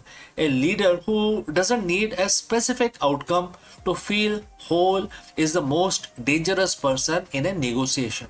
You have nothing to lose because your fulfillment is already locked in internal space. So how do we apply this tomorrow morning, right? First, the morning audit. Before you check your emails, which is coming from outside, check your inside. Spend 5 minutes in silence. Find that internal happiness before the world try to give you its version of it. Alright? Number 2, intellectual detachment. During a crisis, ask yourself, is my happiness based on solving this, or is my happiness constant while I solve this? Right? Number 3 is lead by light. So verse 5.24 mentioned about flooded with light. Be the leader who brings clarity to the room, not heat. If you are enlightened within, you illuminate the path for everyone else. The verse ends by saying the yogi unite with the divine. In leadership, this is the union of the purpose and action. When your internal state matches your external impact, you aren't just working anymore, you are fulfilling your mission. So don't just lead a company, lead yourself first. Be the inside out executive And friends, we have come to the end. Thanks for joining live. Thanks for your time. If you have any questions, please do not hesitate to send it across. Before we end this section, a word about our affiliate partner. Stop settling for a good enough video. If your built-in laptop camera looks like a grainy mess, it is time for an upgrade. Want to instantly level up your video presence? I like to present the Lenovo Performance FHD webcam. This is a game changer for your desktop setup. Technically, this is packed. It has a very sensitive RGB sensor, very crisp photographs it takes. Also comes with 2 microphones on board, which helps you to record very clear voice in stereophonic format. And these microphones are very sensitive. You can actually move away from the camera up to 2 meters and these microphones will pick up your voice without any problem. This is a very strong piece. This is very sturdy. Comes with tripod ready. Comes with a very long leash, so it gives you a lot of flexibility to place the webcam wherever you want to keep in your studio. And also it has a swivel base, which is also very handy. So if you want to basically level up your game and you want to pick up this camera at a discount, please click on the link here or scan the QR code. Now let's get back to our video. Hello दोस्तों, आपका स्वागत है। नमस्कारम। आज हम अपने business section में बहुत ही important एक सवाल लेके आए हैं। क्या हो अगर humans lose the ability to lie? Genetic level पे जो हमारे ह्यूमंस हैं वो झूठ बोलना ही भूल जाए, पॉसिबल ही ना हो। तो इस थॉट एक्सपेरिमेंट का हम आज डिस्कशन करेंगे इसके अराउंड, और हम देखेंगे कि अगर ऐसा हो सके कि झूठ बोलना हम बंद कर दें तो सबसे पहले कौन सी इंडस्ट्री बिल्कुल कोलैप्स हो जाएंगी। क्या वो एडवर्टाइजिंग होगी, या कोई पॉलिटिकल कैंपेन, या सेल्स एक्टिविटी जो पूरी तरह कोलैप्स हो जाएगी। और इस फीचर का अगर ऐसा हो सके, जैसे मैंने बताया थॉट एक्सपेरिमेंट है, अगर ऐसा हो सके तो हमारी दुनिया की अर्थव्यवस्था, इकोनॉमी में क्या इफेक्ट पड़ेगा। तो चलिए आगे बढ़ते हैं और इस चीज का डिस्कशन करते हैं। इमेजिन करें कि आप सुबह उठें और जो सफेद झूठ है वो फिजिकली इम्पॉसिबल ही हो जाए किसी भी इंसान के लिए बोलना। अब आप ऑफिस जाते हैं और आपका बॉस वहां से पूछता है, भाई हाउ वाज योर वीकेंड, आप कैसे, आपके पिछले 2 दिन कैसे थे? आप पोलाइटली आपको क्या रिप्लाई करना है? आपको रिप्लाई करना है it was great and thanks for asking. But इसकी जगह आप बोल देते हैं, अरे भाई आपकी प्रेजेंटेशन बना रहा था, मिजरेबल था, बहुत ही स्ट्रेस में था, मैं आपकी इसी प्रेजेंटेशन के लिए तैयारी करा था, अभी भी स्ट्रेस में हूं। ऐसा बोलेंगे तो क्या होगा, राइट? तो ऐसा तो हम बोलते नहीं है, हम तो बोलते हैं it was great, I had fun. लेकिन अगर ऐसा हो जाए तो क्या हो? तो अभी इमेजिन करें कि जो फिल्टर है, जो झूठ का जो एक फिल्टर हमारी दुनिया में लगा हुआ है, अगर वो हर ट्रांजैक्शन पे लग जाए, हर एडवर्टाइजमेंट पे लग जाए, हर पॉलिटिकल स्पीच में लग जाए तो क्या हो? तो हम एक एक करके इसको एग्जामिन करते हैं, एक्सपेरिमेंट करते हैं। थॉट एक्सपेरिमेंट है ये, और ये इस पे बेस्ड है कि अगर हम झूठ बोलना हमारे लिए पॉसिबल ना हो तो कौन सी इंडस्ट्री में सबसे ज्यादा इफेक्ट पड़ेगा। सबसे पहले लेते हैं टाइटन ऑफ द इंडस्ट्री, जो सबसे बड़ा सेगमेंट है वो है एडवर्टाइजिंग। अब एडवर्टाइजिंग में क्या होता है, ये बोला जाता है कि मतलब advertising is part of marketing, आपको सबको पता है। तो मार्केटिंग में ये बोला जाता है कि आर्ट ऑफ परसुएशन है ये। मतलब आप एक ही चीज को रिपीट करते करते करते 100 दफा करें तो ऐसा लगेगा कि हाँ जी, ये जो कंपनी का प्रोडक्ट है बहुत ही अच्छा है। तो जैसे कि कई प्रोडक्ट होते हैं कि 99.9% जम्प्स रिमूव कर देते हैं, तो 0.1% क्यों नहीं करते, राइट? तो उन्होंने थोड़ी सी गुंजाइश छोड़ी हुई है। हो सकता है कि वो सिर्फ 80% ही करता हो, लेकिन वो सही बता नहीं रहे आपको। इसी तरीके से सबसे बड़ा जो सेगमेंट मेरे हिसाब से है वो वेट लॉस वाला है। वेट लॉस में क्लेम करते हैं ये गोली खा लीजिए और आपके इतने सारे पाउंड जो आपका वेट है वो कम हो जाएगा।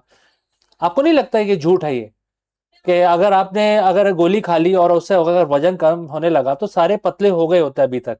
तो ये सबसे बड़ा झूठ है। इस पे इतनी बड़ी $multi-billion की इंडस्ट्री चल रही है, ठीक है, और ये एडवर्टाइजिंग से चल रहा है। तो आप इस चीज को सोचें अगर, तो हर चीज में, एडवर्टाइजिंग में हर चीज के अंदर बिल्कुल ही वाइट लाई, जो सफेद झूठ जिसको हम बोलते हैं, वो परोसा जा रहा है, और हम उसको देख के अपना डिसीजन लेते हैं कि हमें क्या प्रोडक्ट खरीदना है और क्या नहीं। $multi-trillion इंडस्ट्री है ये एडवर्टाइजिंग की, दुनिया भर की, और इसके बिना तो हमारी ज़िंदगी चलती ही नहीं है। हम सारे दिन टीवी देखते रहते हैं, उसमें नए नए प्रोडक्ट लॉन्च होते रहते हैं, सब झूठ पे बेस्ड होते हैं, राइट। अगर सोचिए एडवर्टाइजिंग सच्चाई बोलने लग जाए, तो हमारा जो हम परचेजिंग करते हैं, जो हम सामान खरीदते हैं, उसका नज़रिया ही, परचेजिंग का जो व्यू पॉइंट है वो एकदम चेंज हो जाएगा। और अगर सच ही बोलने लगे सारे के सारे एडवर्टाइजर्स, तो उसका इम्पैक्ट क्या होगा ये आप खुद ही सोचिए, ठीक है। अगर आपके पास कोई और विचार है तो अभी कमेंट करके बताएं। दूसरा जो सेगमेंट है वो है यूज्ड कार सेल्समैन। अब क्या है कि अगर कोई कार बेच रहा है और उसके जो टर्म्स एंड कंडीशंस हैं वो तब तक ही एप्लीकेबल है जब आपके गैराज में कार है। कार आपने बेच दी और वो गैराज से बाहर चली गई, तो वो तो उसके 1 किलोमीटर के बाद जाके उसका कुछ फेल हो जाएगा, तो हम रिस्पॉन्सिबल नहीं है। लेकिन जब तक वो गैराज में थी तो उसका बेस्ट इंजन परफॉर्मेंस था, हर चीज बेस्ट थी। और अगर यूज कार सेल्समैन सच्चाई बोलने लगे कि भाई इसका ट्रांसमिशन फेल होने वाला है, तभी तो ये बिक रही है गाड़ी, तो वो कोई यूज कार खरीदेगा ही नहीं। तो बिल्कुल ही कार के बारे में, बिल्कुल प्रोडक्ट के बारे में बिल्कुल बताते नहीं है सच्चाई से, और मतलब उसको प्रोडक्ट को बेच देते हैं। तो एक ये हो सकता है, ये मतलब हर चीज में लगता है, मैं एक पर्टिकुलर सेगमेंट को लिया है, लेकिन ये हर चीज में एप्लीकेबल है। प्रोडक्ट के बारे में सच्चाई से बताते नहीं है, और उस सच्चाई की वाइट लाई परोसा जाता है, सफेद झूठ परोसा जाता है, और अगर सच बता देंगे तो वो बैड न्यूज हो जाएगा। तो हर चीज अच्छी अच्छी बताई जाती है, और जिसके बाद प्रोडक्ट बेचा जाता है। तो दोस्तों, अगर आप हमारा इस वीडियो यहाँ तक पहुंचे हैं, तो बताइए कि आप किस शहर से हमारा वीडियो देख रहे हैं और किस लैंग्वेज में आप इस वीडियो को देखना पसंद करते हैं। तो चलिए आगे बढ़ते हैं। अब मैं तीसरी जो इंडस्ट्री लूंगा वो पॉलिटिक्स लूंगा, क्योंकि आप सब जानते हैं कि पॉलिटिक्स बहुत बड़ा सेगमेंट है जिसमें प्रोफाइलिंग की जाती है और परसेप्शन क्रिएट किया जाता है, जो एक एडवांस फॉर्म है एडवर्टाइजिंग का ही, और एक सेल्स, जैसे बोला ना कार सेल्समैन, उन दोनों का हाइब्रिड है ये पॉलिटिक्स। तो क्या होता है जी इसमें, कि जो पब्लिक रिलेशन है वो मेंटेन किया जाता है, एक नैरेटिव सेट किया जाता है, बहुत बड़ा एक एडवर्टाइजिंग मार्केटिंग कैंपेन चलाया जाता है। उसमें एडवर्टाइजिंग मार्केटिंग कैंपेन के जो फॉर्मूलाज हैं उनको इम्प्लीमेंट करके एक नैरेटिव क्रिएट किया जाता है। Now narrative can be positive, it can be negative, कि टाइम टू टाइम जब पॉलिटिकल एजेंडा जैसा क्रिएट करना है उसी तरह का नैरेटिव किया जाता है। अब आप सोचिए कि नैरेटिव किया जा रहा है कि अगर मेरी सरकार आ गई तो आपका टैक्स माफ कर दूंगा मैं, या ये चीज आपको दे दूंगा। तो आपको लगता है कि ये कभी हो सकता है? अगर किसी ने बोला कि मैं आपका टैक्स कर दूंगा, लेकिन कैसे करूंगा अगर ये बोल दे, तो पॉलिटिकल जो एजेंडा जो क्रिएट करने की कोशिश की जा रही है वो खत्म हो जाएगी, वोट मिलेंगे ही नहीं। तो क्योंकि अगर ये बोल दे कि अच्छा मैंने ये बोल तो दिया कि मैं आपका टैक्स काट दूंगा, लेकिन मुझे कोई आइडिया नहीं है कि मैं कैसे करूंगा, अगर ऐसा बोल दे कोई पॉलिटिशियंस, तो वो तो उसका कैंपेन ही खत्म हो जाएगा, राइट। तो और इसके अलावा ये पूरा एक एम्बैरेसिंग सिचुएशन भी बन जाएगा। ये भी हो जाएगा कि जो गवर्नमेंट है, दुनिया भर की सारे देशों की गवर्नमेंट है, वो उनकी लेजिटिमेसी पे क्वेश्चन, एक प्रश्न चिन्ह खड़ा हो जाएगा अगर वो सच बता दें। लेकिन ये पूरा का पूरा जो कैंपेन होता है एक वाइट लाई पे बेस्ड होता है, और ये चीज एक कॉर्पोरेट ऑफिस पे भी लागू होती है। हर कॉर्पोरेट ऑफिस के अंदर हर चीज एक प्रेजेंटेशन की तरह दी जाती है। हमारा वर्किंग एनवायरनमेंट बहुत ही अच्छा है, हमारा खाना बहुत अच्छा है, हमारे होटल का खाना बड़ा अच्छा है। तो इस तरीके की चीजें परोसी जाती हैं। अगर कॉर्पोरेट ऑफिस में अगर सच्चाई का सहारा लेने लगे, तो एचआर का जॉब ही खत्म हो जाएगा। जो एचआर है वो हर चीज को बहला फुसला के एम्प्लॉयज को लाते हैं, और अगर किसी को निकालना भी होता है बोलते हैं कि ये तो रीस्ट्रक्चरिंग हो गया जी, रीस्ट्रक्चरिंग में आपकी जॉब चली गई। अगर यहाँ पे ऑनेस्टी दिखाई गई तो कितना बड़ा बवाल हो सकता है इस चीज के अंदर, आप खुद ही सोचिए। जो जोर का झटका जो धीरे से लगता है वो बिकॉज ऑफ वाइट लाई ही लगता है। क्योंकि आदमी को पता ही नहीं चलता कि क्या सच है क्या झूठ है। किस लिए ये हमारे साथ हो रहा है? या तो मेरी तरक्की हो रही है या मेरा डिमोशन हो रहा है, तो क्यों हो रहा है? और अगर ऑफिस बैंकरप्ट हो रहा है तो वो भी इंफॉर्मेशन ठीक तरह से मिलती नहीं है एम्प्लॉयज को। तो ये एक पूरा कंट्रोल्ड तरीके से परोसा जाता है। तो अभी अंत में हम देखते हैं कि अगर व्हाइट लाई, वैसे तो निकलेगा नहीं, हम तो थॉट एक्सपेरिमेंट कर रहे हैं, अगर व्हाइट लाई हमारी लाइफ से, हमारे जेनेटिक लेवल पे, हमारे मेकअप से निकल जाए, पूरे प्रोसेस से निकल जाए, तो वो तो पॉसिबल ही नहीं हो पाएगा। इसके अलावा ऐसी कौन सी इंडस्ट्री है जो सरवाइव करेंगी? अगर व्हाइट लाई निकल गया, झूठ बोलने की ताकत अगर निकल गई, तो ऐसी कौन सी इंडस्ट्री है जो सरवाइव करेंगी? देखिए, वो इंडस्ट्री सरवाइव करेंगी जो सच्चाई पे बेस्ड होती है, जैसे कि इंजीनियरिंग, साइंटिफिक रिसर्च, लॉजिस्टिक्स। यहाँ पे अगर आप स्पिन करेंगे कुछ, तो वो तो गड़बड़ हो जाएगी। आप ये नहीं बोल सकते कि मैंने ब्रिज बना दिया, बहुत ही अच्छा उम्दा ब्रिज बनाया है मैंने। अगर आपने अच्छा ब्रिज नहीं बनाया, वो तो ग्रेविटी विल बेसिकली प्रूव कि आपने ब्रिज, आपका तो गिर गया, राइट? तो इस तरह की जो इंडस्ट्रीज होती हैं, they will flourish. Scientific research, engineering, ये इनमें तो बहुत ज्यादा उछाल आएगा, क्योंकि ये तो आज की डेट में भी झूठ पे बेस्ड नहीं है, ये तो एब्सोल्यूट क्लैरिटी के ऊपर बेस्ड होती हैं ये सारी कंपनी। और जो भी आपकी ट्रांसपेरेंसी और इस तरह की जो इंडस्ट्री होती है, वो सरवाइव करेंगे। जिन पे थोड़ा सा भी रहता है कि कुछ एक नैरेटिव क्रिएट किया जा रहा है, वो सब फ्लॉप हो जाएंगी। तो दोस्तों, आप क्या सोचते हैं कि आपको क्या लगता है कि अगर हमारे अर्थ से, हमारे सिविलाइजेशन से अगर झूठ बोलने की जो प्रॉपर्टी है वो निकाल दी जाए तो क्या हो? आपके जो भी विचार हैं, आई एम श्योर कि मेरे विचारों से आपके विचार थोड़े अलग होंगे, तो जो भी विचार हैं आप कमेंट करके लिखिए, हमें बताइए। Let's have a discussion. और this was only a thought experiment, और वैसे आपको पता है ये हो नहीं सकता है, लेकिन एक सिर्फ थॉट एक्सपेरिमेंट था। और आप इसके बारे में क्या सोचते हैं? I would wait to hear from you. Thanks for watching, and I will catch you again in the next one. Bye for now. Stop!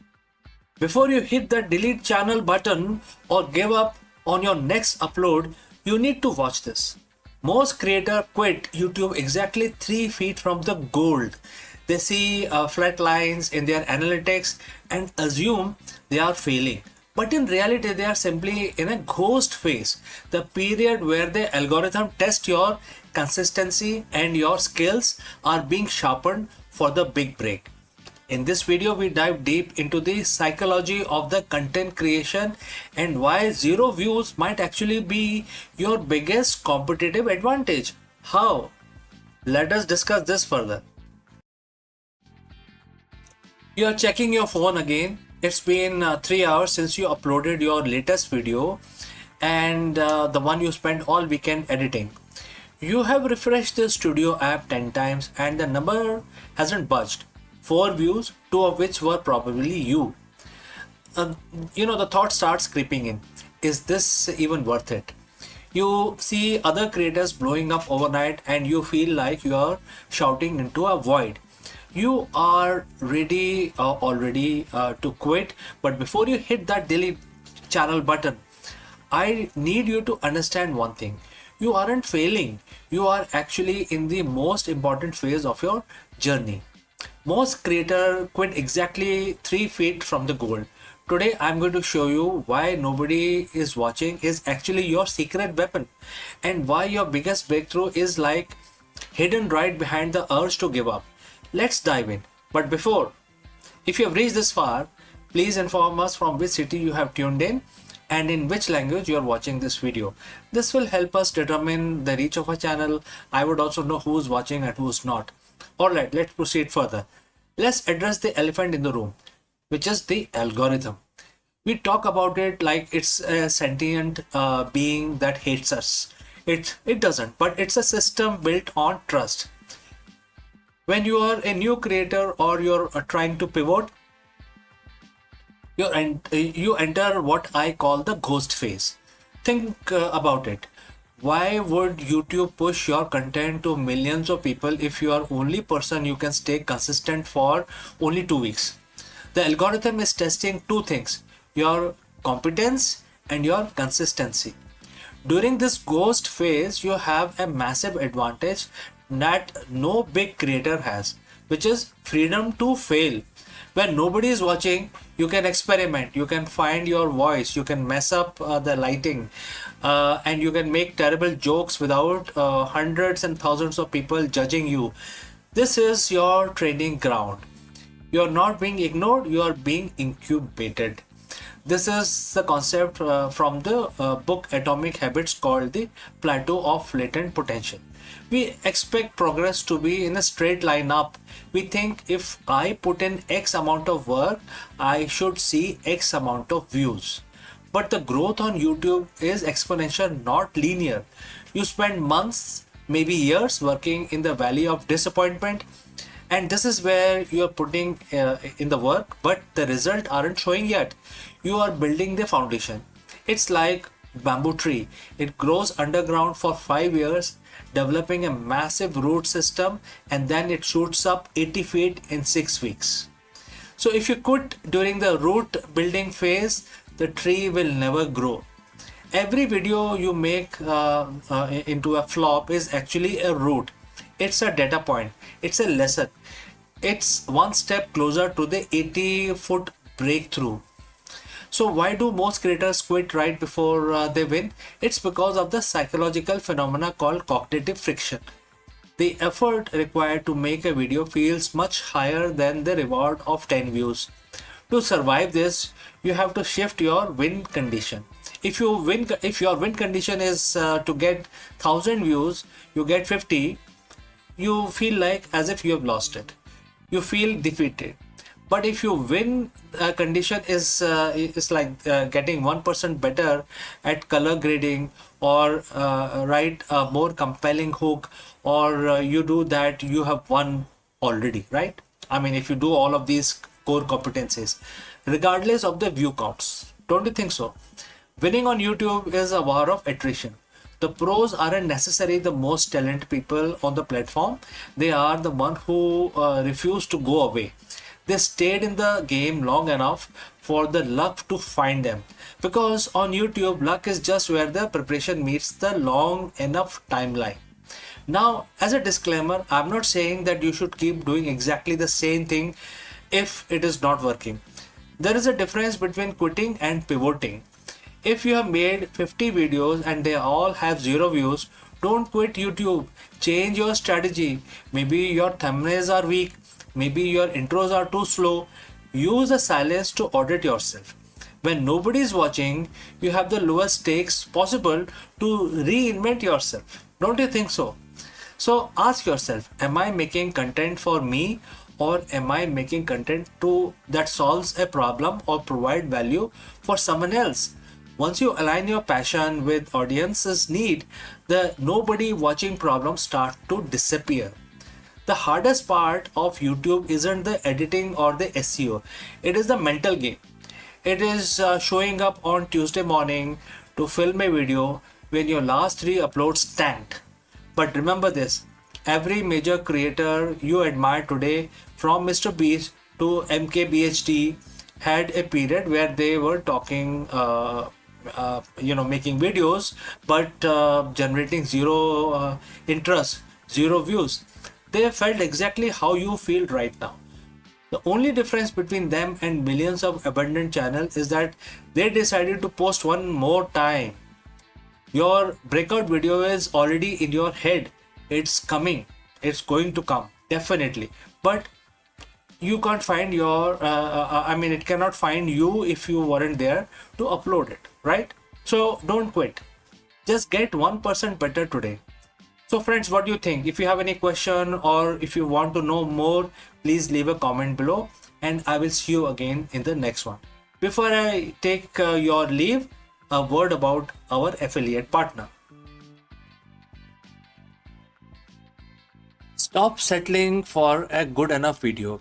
If your built-in laptop camera looks like a grainy mess, it is time for an upgrade. Want to instantly level up your video presence? I like to present the Lenovo Performance FHD webcam. This is a game changer for your desktop setup. Technically, this is packed.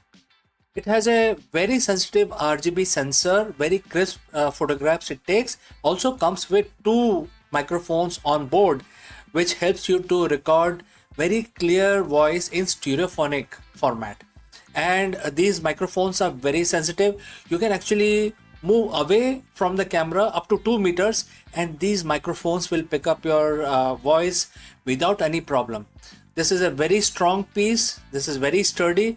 Comes with tripod ready. Comes with a very long leash, so it gives you a lot of flexibility to place the webcam wherever you want to keep in your studio. And also it has a swivel base, which is also very handy. So if you want to basically level up your game and you want to pick up this camera at a discount, please click on the link here or scan the QR code. Now let's get back to our video.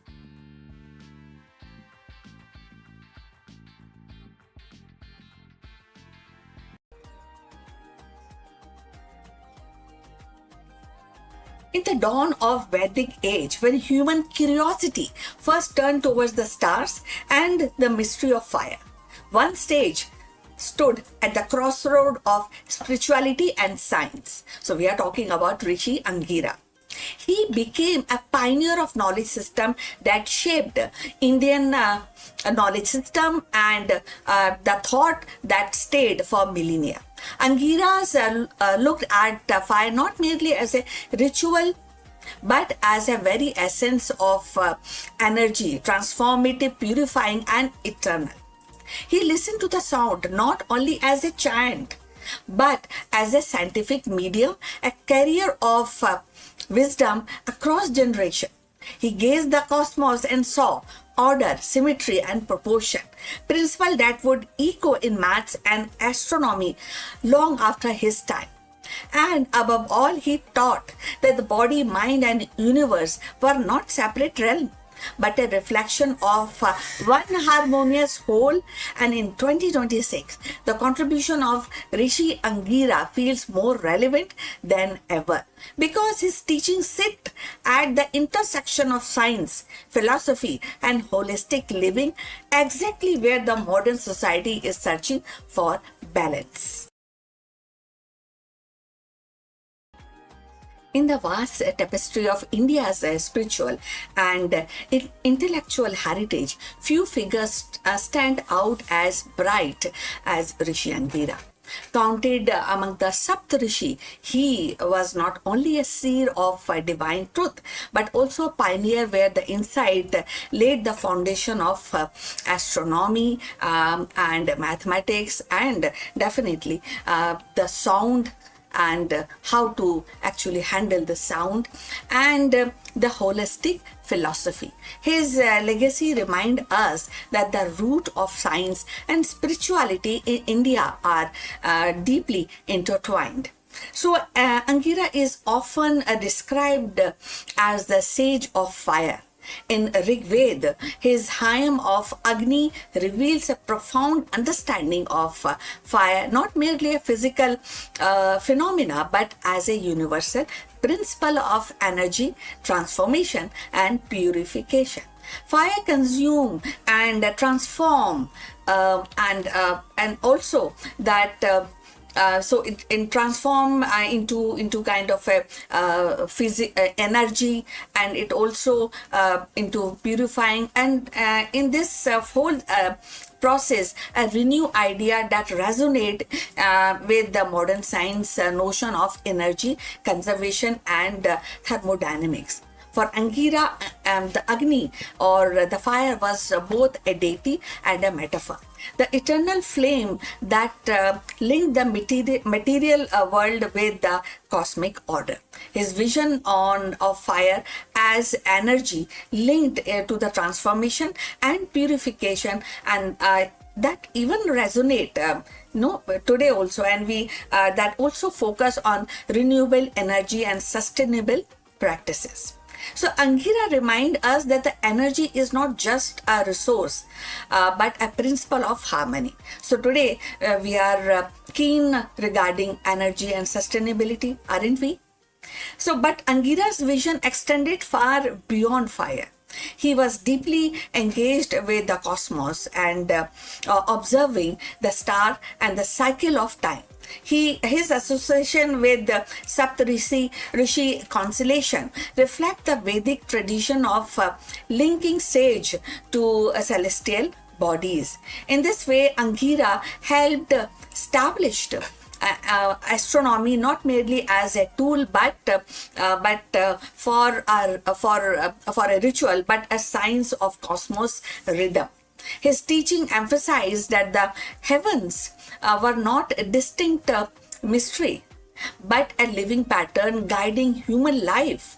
Now in 2026, with the space exploration and AI driven astronomy advancing rapidly, his emphasis on cosmos rhythm and the cycle offers a philosophical ground and seeing the universe not as a chaos but as an order pattern we have learned from. So, if you have reached this far, please inform us from which city you have tuned in and in which language you are watching this video. That will that will help us to determine the reach of our channel. So going forward on Angira, perhaps his most enduring contribution was in the realm of sound and knowledge transmission. So Angira recognized that the sound or shabd, that's what we call in Hindi, was and they are actually more vibration. It's more a vibration, and it has a scientific medium for preserving and transmitting the wisdom. In the age before the writing, he developed the method of oral transmission that relied on rhythm, repetition, and precise articulation. And this system ensured that the Veda could be memorized and passed down flawlessly across a generation. So in a modern term, Angira pioneered into science of memory, science of sound, and blending linguistic and phonics and the pedagogy into one. And even now in the age of digital communication, Angira's recognition of sound or shabd, that's what we call in Hindi, as a scientific medium and that mirrors how we use data transmission today. His oral method of preserving knowledge and anticipating the importance of precision is definitely very much relevant in information system. So his hymn also reveal a fascinating with order, symmetry and proportion. So ritual were not a random act but carefully measured sequences reflecting mathematical precision, and this emphasis on structure influenced later in Indian tradition in maths, and where the proportion and the balance became the guiding principle. So in Angira's worldwide view, the maths was not an abstract. It was a language of harmony, in a way the mirror the cosmos into human practice. His focus on order, symmetry and proportion aligned with the modern mathematics and coding and design thinking, where the structure and the balance are essential for innovation. So equally important was his teaching on balance between body, mind and cosmos. So Angira saw human being as a microcosmos of universe. Just as a fire purifies and a star guide, so too our individual alignment in their inner energy of us and yours inner energies with the rhythm of nature. So this holistic vision foreshadowed the Ayurveda and other Indian science that emphasize equilibrium as the key of health and wisdom. Perhaps most importantly, his teaching that body, mind, and cosmos must remain in equilibrium, and speaks directly to 2026 challenges of mental health and environment crisis and technological, actually, the overload. So, taken together, Angira's contribution form a remarkable legacy. He gave us the vision of fire as an energy, astronomy as a cosmic order, sound as a scientific transmission, and mathematics as a symmetry, and philosophy as a balance. So his work reminds us that science, spirituality were never separate in Vedic age. They were two sides of one quest for truth. So as we look back and as we analyze the teaching of Angira, though in that context, Angira emerged not only as a sage but as scientist of soul and cosmos. His insights continue to inspire, urge us to see the universe not as a collection of isolated phenomena, but as a living, ordered whole. In his hymn, we hear the echoes of timeless truth that knowledge, whether spiritual or scientific, is a flame meant to illuminate, transform, and guide humanity towards harmony with the cosmos. So in Vedic dawn, the Angira lit the flame of knowledge, of science, where the fire becomes energy, sound becomes knowledge, and cosmos becomes order.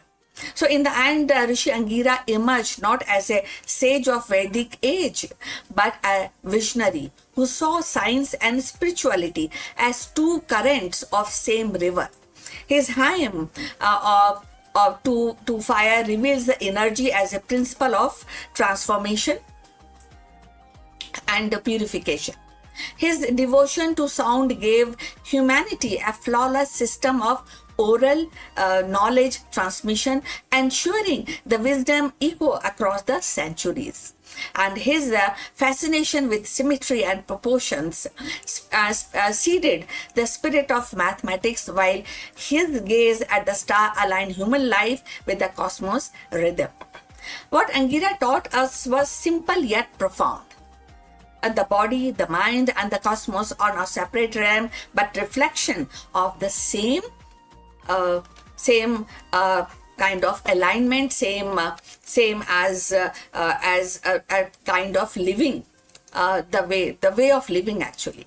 So when we go forward about his teaching, I would also request you to send us the comments what you think, and if you want to add something on this in this context, please, we welcome your comments. So his vision was knowledge was not a possession but a flame meant to illuminate, purify, and guide. As we look back today, his legacy reminds us that the true wisdom lies in the balance and between energy, order, and between sound and silence, between the human and the cosmos.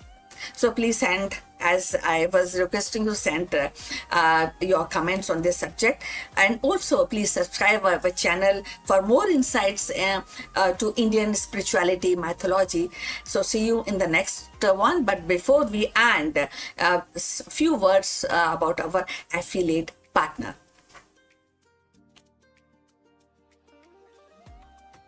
Stop settling for a good enough video. If your built-in laptop camera looks like a grainy mess, it is time for an upgrade. Want to instantly level up your video presence? I like to present the Lenovo Performance FHD webcam. This is a game changer for your desktop setup. Technically, this is packed.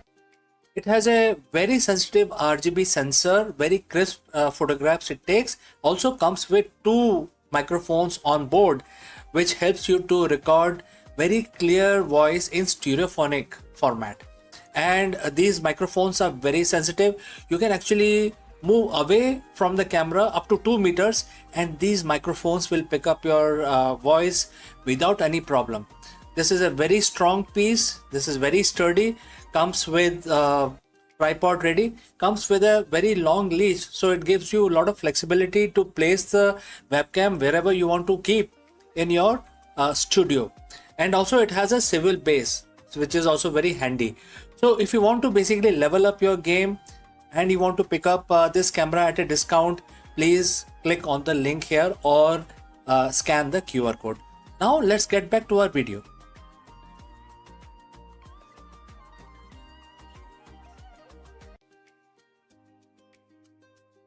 Twilight chambers of bat caves.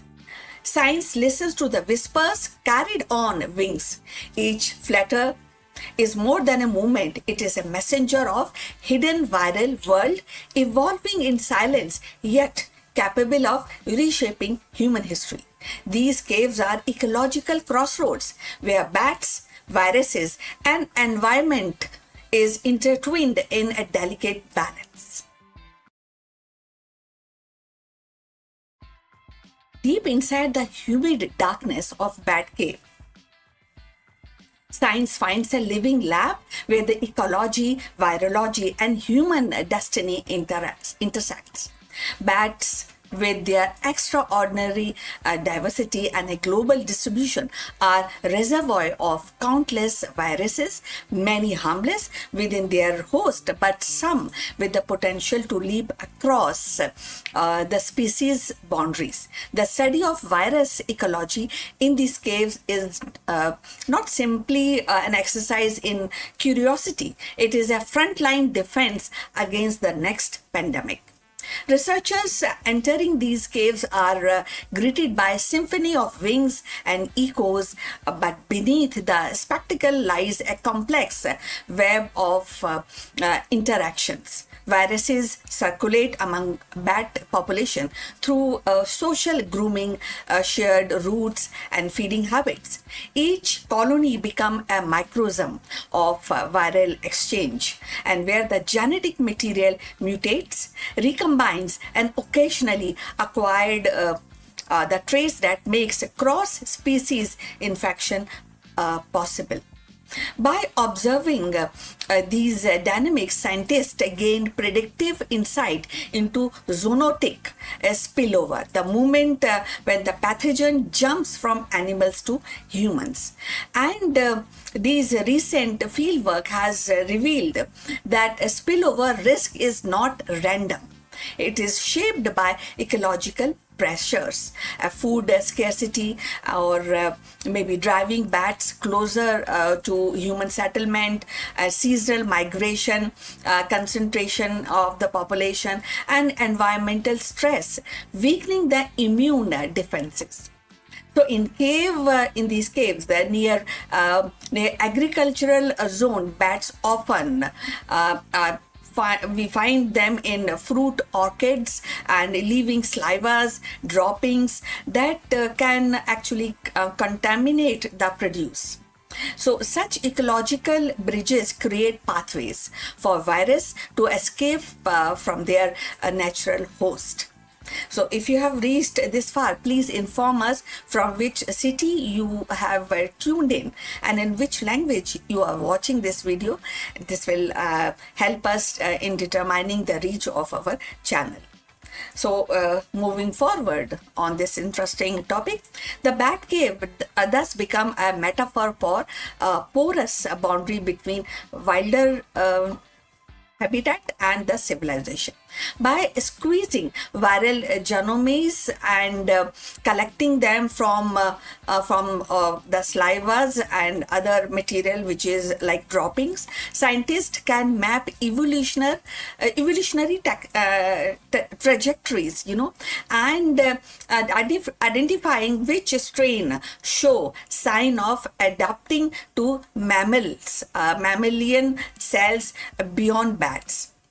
So these molecular fingerprints act as warning signals, allowing public health agencies to monitor the hot spots before outbreak occurs.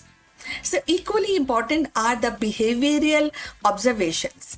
like high definition footage of bat feeding, clustering, and interacting with other species reveals how viral transmission is facilitated. So, in one study, the camera captures bats feasting alongside with the primates and rodent, creating a shared ecological niche where the pathogen could easily cross species line. And such insight underscores that the spillover is not merely a biological event but an ecological one woven into a fabric of shared habitat. The implication definitely ripple outward. So understand a virus ecology in bat's cave inform the predictive model that integrates climate change and deforestations and urban expansion, which is definitely on high at the moment.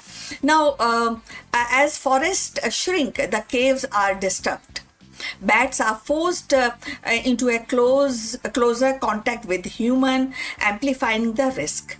So, by stimulating these scenarios, scientists can forecast where and when spillover is most likely and guiding surveillance and intervention strategies. They can work on that, these kind of strategies. Yet, the narratives is not one of the fear alone. So, bats are vital pollinators, you know that, and insect controllers.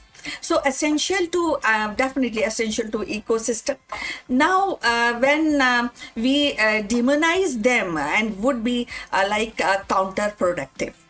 So instead, the lesson from the virus ecology is balance, protecting bat habitats, reduce stress on population, thereby lowering the viral shedding and minimizing the human exposure. So conservation becomes a form of public health. So in a broader arc of science, the bat caves is a reminder that pandemics are ecological phenomena before they are they become actually a medical crisis. So by listening to these whispers of wings in the dark, humanity gains foresight into the invisible currents of viral evolution. The caves teaches us that the vigilance must be ecological and behavioral all at once. So, thus, the study of virus ecology is in the bat's cave is not confined to academic genres. It is a story of anticipation, resilience, and interconnectionness. Now, these insight helps predict zoonotics spillover risk, offering humanity a chance to act before the next leap occurs.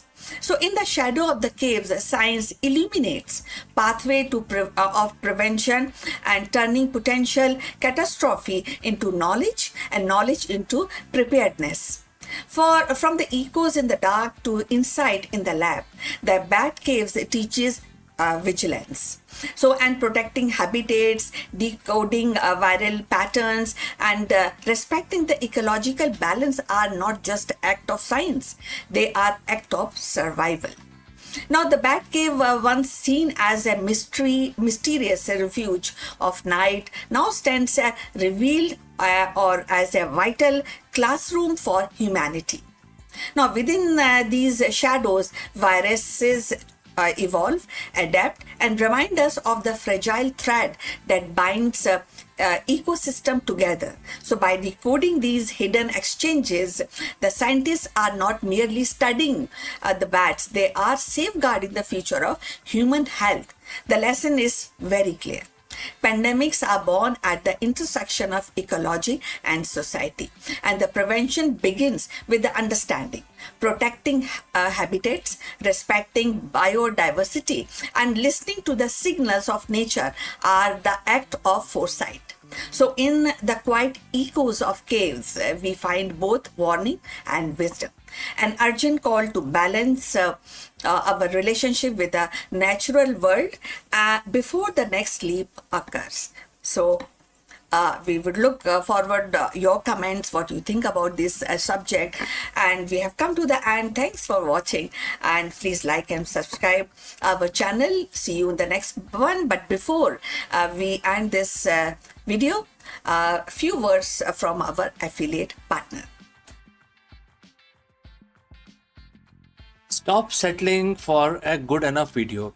If your built-in laptop camera looks like a grainy mess, it is time for an upgrade. Want to instantly level up your video presence?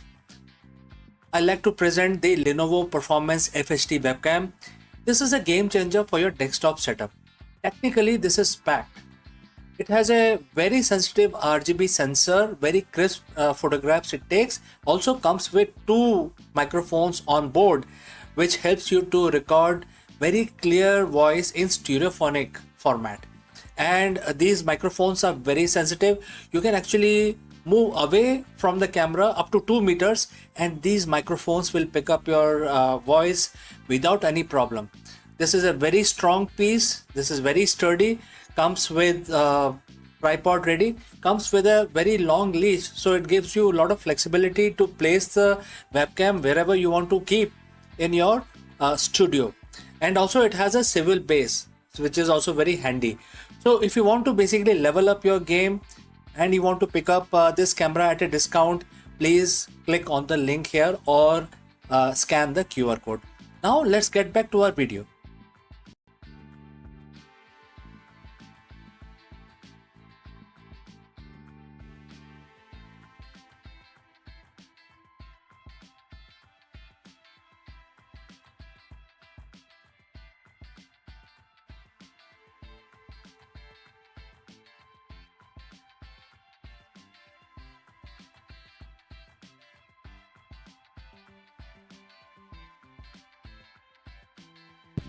Hello friends, we all know that in today's volatile business landscape, a CEO must be more than just a strategist.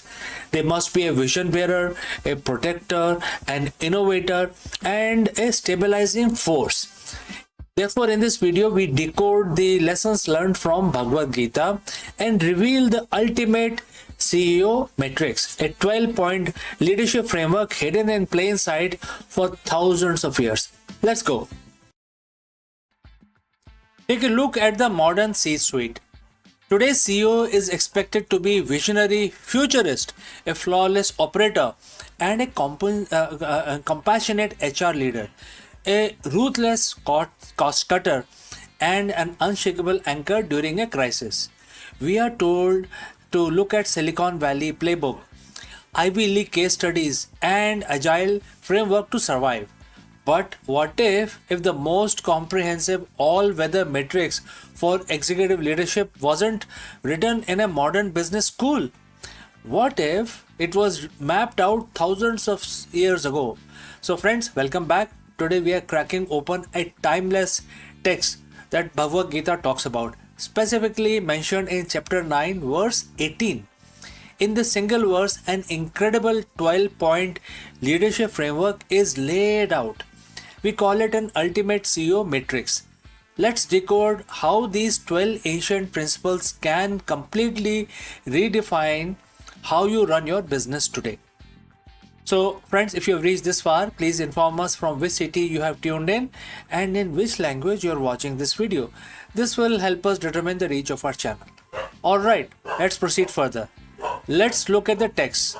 The verse begins with the word, I am the goal. I am the supporter, right? As a CEO, your first and most foundational role is to be, the goal itself. In corporate terms, this is your North Star. If the CEO vision is blurry, the entire company stumbles in the dark. Being the goal means you don't just chase quarterly profits, you define the ultimate purpose of the enterprise. Why does your company exist? Where are your steering, and where are you taking the ship? You must embody that final destination. But a goal without infrastructure is just a pipe dream. And that is why the very next word is supporter, which is Bharata. This is the ultimate nod to the servant leadership. A true CEO doesn't sit on a throne expecting to be served. You are the ultimate support system. Your job is to clear roadblocks, secure funding, provide resources, and empower your executives to do their best work. You define the destinations, but you also build the road. Next, the verse gives us two seemingly contrasting roles, which is master, in Sanskrit this is Prabhu, and witness, which is Sakshi. So let's talk about being the master. At the end of the day, accountability stops with you. When the crisis strikes, a CEO must step up, claim extreme ownership, and make tough decisions. You are the ultimate authority. But look at how the Gita balances this power. Immediately after the master, it introduced the concept of witness. This is one of the rarest, most valuable skills in the modern business. Emotional detachment.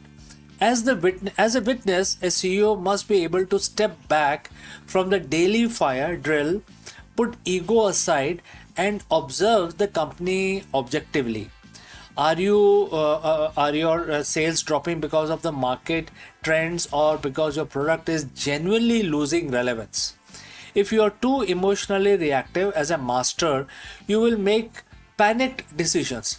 But if you can occupy the seat of an unbiased witness, you analyze data clearly, see reality of what it is, and govern with absolute clarity. Now we move from human element of the corporate scaling, and the words highlight the three beautiful concepts, which is abode, shelter, and well-wisher. Think about the word abode, which is nivas. An abode is a home for a CEO. This means creating a corporate culture where people feel a sense of belonging. It's about building an ecosystem from talent. It doesn't just work but thrive and put down the roots.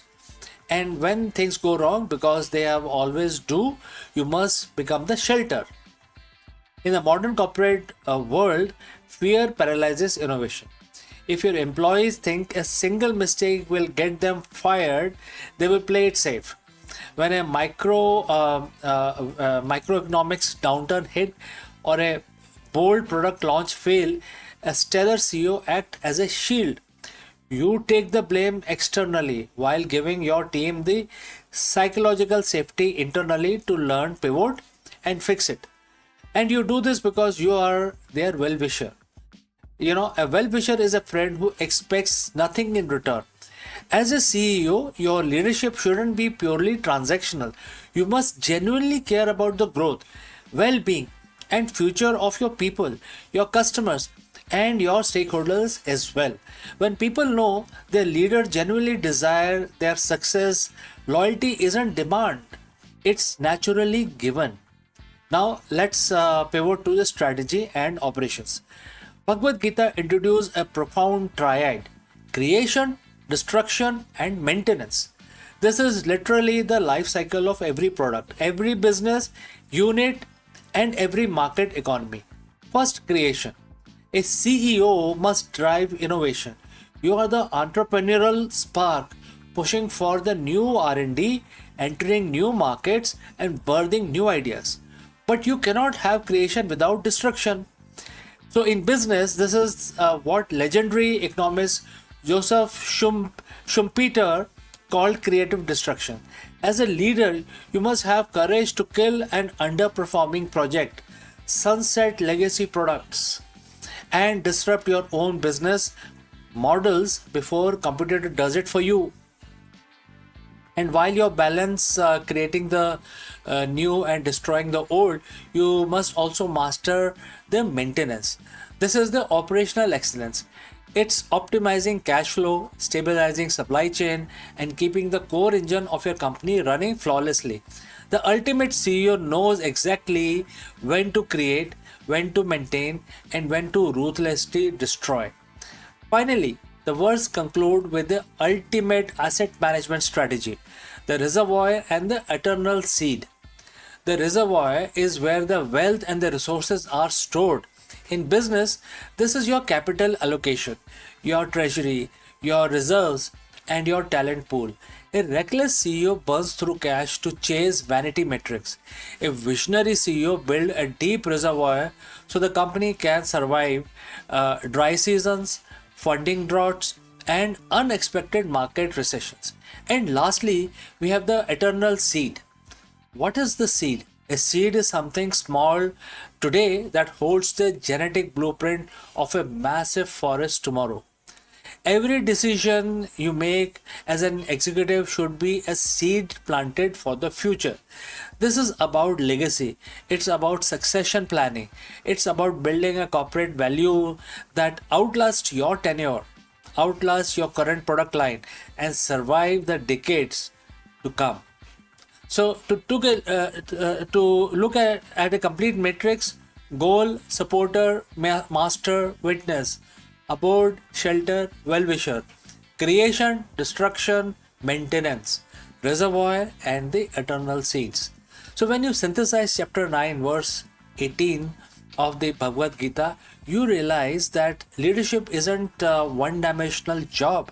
It is a 360-degree spiritual and strategic responsibility. So friends, next time you walk into your boardroom or sign off on a massive corporate pivot, ask yourself, which quadrant of the matrix does my company need from me today? Do they need the witness to evaluate, the shelter to protect, or the seed to build the future? Lead holistically, lead with purpose. So friends, if you have any questions or any suggestions, kindly feel free to drop in your comments. And if this ancient framework changed how you view your modern executive role, hit that subscribe button, share this video with your fellow founders, and let me know your thoughts in the comments below. So see you in the masterclass next one. Before I leave, a word about our affiliate partner. Stop settling for a good enough video. If your built-in laptop camera looks like a grainy mess, it is time for an upgrade. Want to instantly level up your video presence? I like to present the Lenovo Performance FHD webcam. This is a game changer for your desktop setup. Technically, this is packed. It has a very sensitive RGB sensor, very crisp photographs it takes. Also comes with 2 microphones on board, which helps you to record very clear voice in stereophonic format. And these microphones are very sensitive. You can actually move away from the camera up to 2 meters and these microphones will pick up your voice without any problem. This is a very strong piece. This is very sturdy. Comes with tripod ready. Comes with a very long leash, so it gives you a lot of flexibility to place the webcam wherever you want to keep in your studio. And also it has a swivel base, which is also very handy. So if you want to basically level up your game and you want to pick up this camera at a discount, please click on the link here or scan the QR code. Now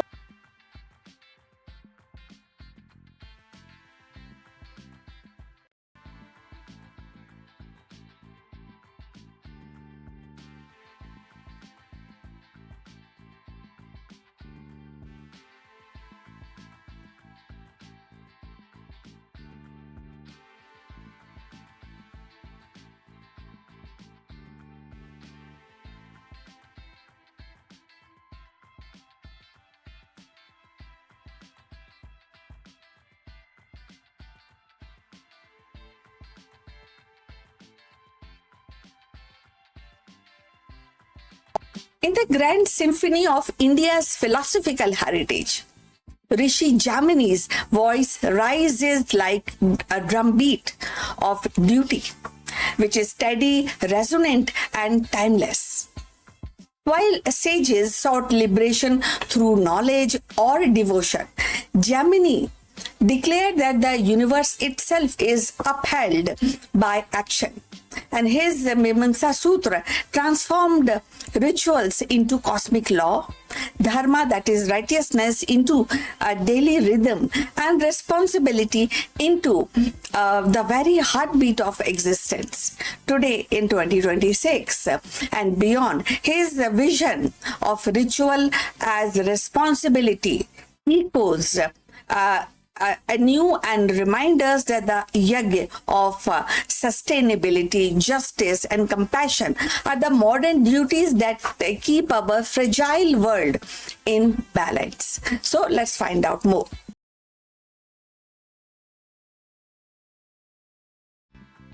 In the vast constellation of Indian races, Rishi Jamini shines as the discipline of Vyas, or the architect of Purva Mimamsa Sutra.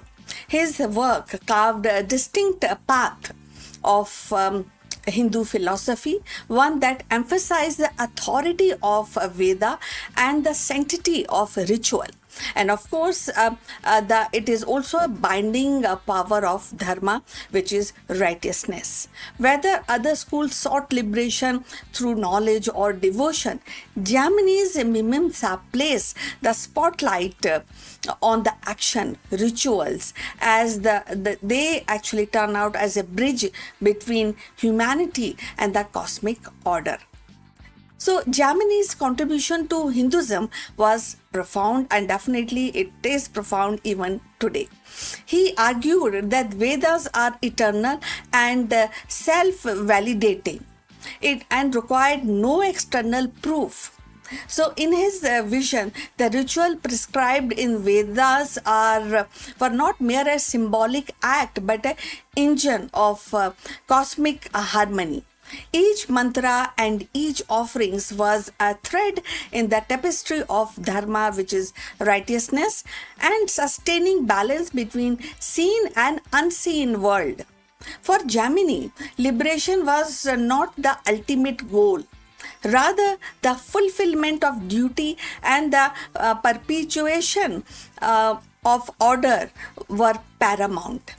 In his philosophy, he gave Hinduism a framework where the rituals were not a superstition but science, and exacting the discipline that aligns human life with universal rhythm. So if you have reached this far, please inform us from which city you have tuned in and in which language you are watching this video. That will help us to determine the reach of our channel. So, moving forward, Mimamsa school also sharpened the tools of logic and hermeneutics. The Jamini's Sutra developed a method to interpret Vedic injunctions, resolve contradictions, and establish principles of meaning. In doing so, he laid the groundwork for later Indian philosophy, influencing Vedanta and Nyaya and even the Buddhist thought. His insistence on autonomy of language and ritual created a tradition where the intellectual rigor and the spiritual practice walked hand in hand. So when we talk about the relevance in 2026 and beyond, it is very much resonating, and it is definitely unexpected ways which need to be practiced to know more about this. As humanity grapples with the climate change, technological disruptions, and ethical dilemmas, his emphasis on rituals as responsibility acquire new meaning. Ritual in the modern sense can be seen as sustainable practice or civil duties or collective action that preserve the balance, that create the balance in many of the aspects of human life and cosmos. Just as Vedic duty maintained cosmic order, today's ritual, whether recycling or meditating or community service, can be viewed as the act of dharma, which is righteousness and sustaining planetary harmony. Moreover, Jamini's focus on action over metaphysical expectations speaks to generation and immersed in pragmatism. In an age of AI and quantum uncertainty, his philosophy reminds us that the meaning is not only in abstract theories but in lived practices. So the Mimimsa insistence on authority of tradition parallels the contemporary debate on cultural continuity and ethical framework in a rapid changing world. So, in his teaching, we and people who believe in that, they are encouraged to honor the inherited wisdom while applying also into a modern challenges. So philosophical parallels to Mimimsa. So we can actually dive deep into these parallels beside Mimimsa. So these philosophies of Mimimsa are definitely also being offered by other schools of thoughts, and in spirit definitely there are other schools of thought which is somehow compared to Mimimsa school, and which emphasizes on the ritual actions and duty, and that echo you will find in Confucius teaching and theories. So as Mimimsa in Confucian's thought, they also elevate rituals as the foundation of social and cosmic order. So moving forward, if we talk about modern secular rituals like national ceremonies, civil observations, and even the scientific protocols that definitely embody the Mimimsa spirit and ritualized action and sustains collective meaning. So Rishi Jamini's legacy is not confined to the past, because the kind of ritual he's talking about, which is very much prevalent even in today's time, with and that definitely give a benefit of responsibility in these rituals. And his Mimimsa Sutra reminds us that the universe is upheld not only by knowledge or devotion, but by rhythm of responsibility and the action which we do with the responsibility. In 2026 and beyond, as the humanity faces cries that demands collective discipline, his voice echoes, and dharma is not distinct. That means the righteousness is not distinct. It is enacted daily. So it is a practice, it is a responsibility, it's a rhythm, and it is also a ritual. The rituals of sustainability, justice, compassion are definitely our modern actions or duties, or we can call it yagyas, binding us to the cosmos. So in this way, Jamini's vision continues to guide us not towards escape from the world, but towards its preservation and beyond, to get the right kind of output for human life. So we have come to the end. Please like and subscribe our channel. We look forward for your comment and see you in the next one. So, but before we end this video, a few words from our affiliate partner. Stop settling for a good enough video. If your built-in laptop camera looks like a grainy mess, it is time for an upgrade. Want to instantly level up your video presence? I like to present the Lenovo Performance FHD webcam. This is a game changer for your desktop setup. Technically, this is packed. It has a very sensitive RGB sensor, very crisp photographs it takes. Also comes with 2 microphones on board, which helps you to record very clear voice in stereophonic format. And these microphones are very sensitive. You can actually move away from the camera up to 2 meters, and these microphones will pick up your voice without any problem. This is a very strong piece. This is very sturdy. Comes with tripod ready. Comes with a very long leash, so it gives you a lot of flexibility to place the webcam wherever you want to keep in your studio.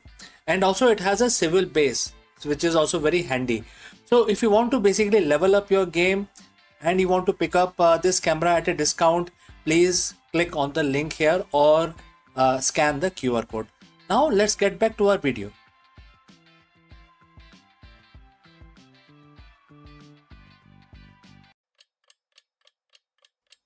Hello, friends.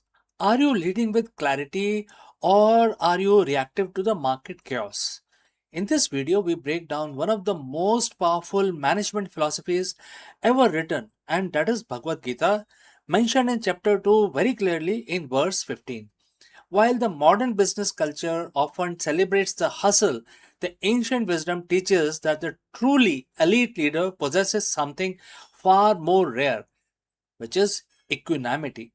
If you are a CEO or a business leader, learning to navigate the dualities of business, joy and sorrow, profit and loss, success and failure, is the ultimate differentiator between the short-term firefighting and long-term eternal business impact. Let's go and discuss this further. As a leader, we are often told that the secret to success is being in control. We track the KPIs, we manage the market volatility, and we try to predict the next disruption. We play the role of master of our own universe. But let's be honest, friends. How often do you feel like you're actually in control? In the high stake world of business, we are constantly buffeted by dualities. The joy of record breaking quarter, followed immediately by the sorrow of a failed product launch, the elation of a new partnership, followed by a sting of a loss of a very highly key team member. If your mental state is tied to these external fluctuations, you aren't leading, you are actually reacting. Today, I want to share a 7,000-year-old secret from Bhagavad Gita that flips this entire paradigm on its head. It is a secret to not just surviving the chaos, but mastering it. We are looking at chapter 2, verse 15. The verse says, and the quote starts, to whom joy and sorrow are one and the same, he becomes qualified for eternal life. And the quote close. Now, for a CEO, eternal life might sound like a theological concept, but let's translate that into business terms. In a competitive market, eternal means sustainable. It means a business that doesn't collapse under pressure. When the verse talks about joy and sorrow being the same, that means part of the same coin. It isn't telling you to become a robot. It is teaching you equanimity. Imagine a balance scale like the one that you see everyday life in your real life. If your joy is too high, you get complacent. If your sorrow is too deep, you get paralyzed. The goal of the elite leader is to find this center point. It is the ability to look at the massive gain and massive losses and recognize them both as a transient data point. When you achieve that, you stop being a victim of your circumstances and start being the architect of your strategy. Think of this as a Jedi master, Jedi mindset of the boardroom. In the image, you know, you can imagine that you are building a lightsaber. Why? Because as a Jedi master, Jedi strength doesn't come from aggression, it comes from disciplined mind. How do we apply this in real company, in real life situation? First, detach from the outcome. You have to care deeply about the effort, the mission, the product, the team, but you must be detached from the temporary score of the market. Next, 24-hour rule. When something great happens, you don't get high. When something disastrous happens, you don't get too low. Take 24 hours to let the initial emotional spike settle before making any decision, any kind of decisions, right? So you actually follow a 24-hour rule. And because we are talking about the strategic decisions. Third, lead the culture. Lead the culture. Very, very important. Your team watches your energy. If you are frantic, they are frantic also. If you are steady, if you treat joy and sorrow with the same calm authority, you create a culture of resilience. You become the best of the men or the best of the leaders. That is a verse that refers to. right? By practicing equanimity, you gain a massive competitive advantage, which is clarity. When you aren't blind by the joy of a winner or the sorrow of a loss, you see the market exactly as it is. You make better calls. You refrain from making mistakes. You retain better talent. You build a legacy that lasts because it is built on foundation of internal stability, not external luck. The secret isn't a new software tool or a disruptive growth hack. The secret is the unshakable leader. And therefore, before I wind up, I like to challenge you this week is in your next board meeting or crisis, kindly pause, recognize the duality, step back into that center point, lead from a place of calm, not as a from a place of reaction. This is your challenge for today. Friends, if you found this perspective helpful, hit the subscribe button for more deep dives and how can we marry the ancient wisdom for the modern C-suite. And you must lead with purpose, lead with equanimity. So friends, thanks for joining live. Thanks for watching. See you very soon in the next one.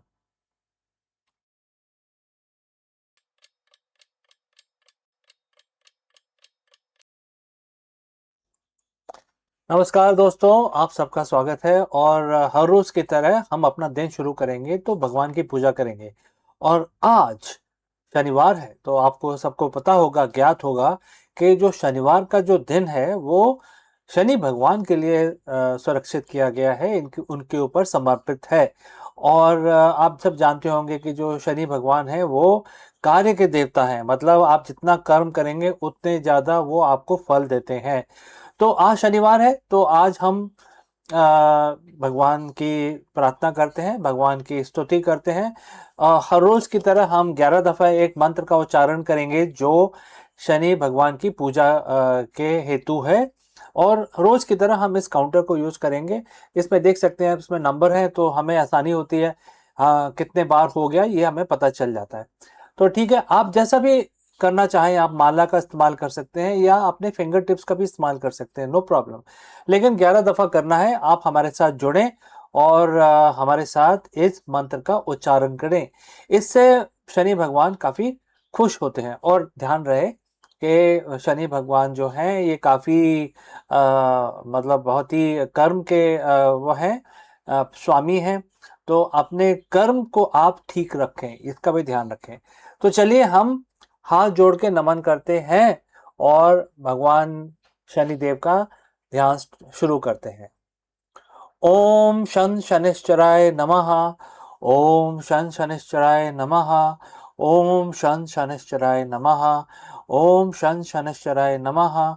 ओम शनिश्चराय नमः। ओम शन शनिश्चराय नमः।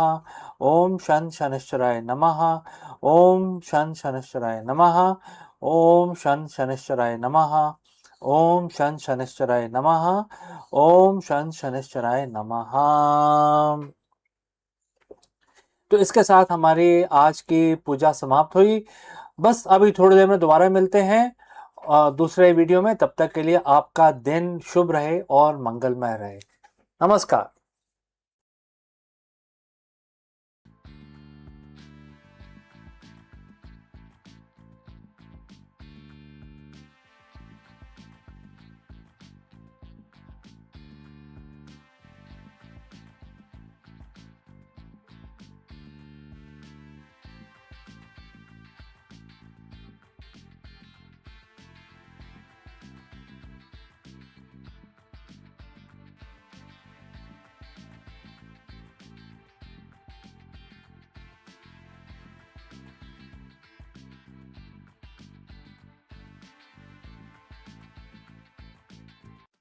For decades, Uranus and Neptune have been labeled as ice giant, described as swirling mass of water, ammonia, and methane.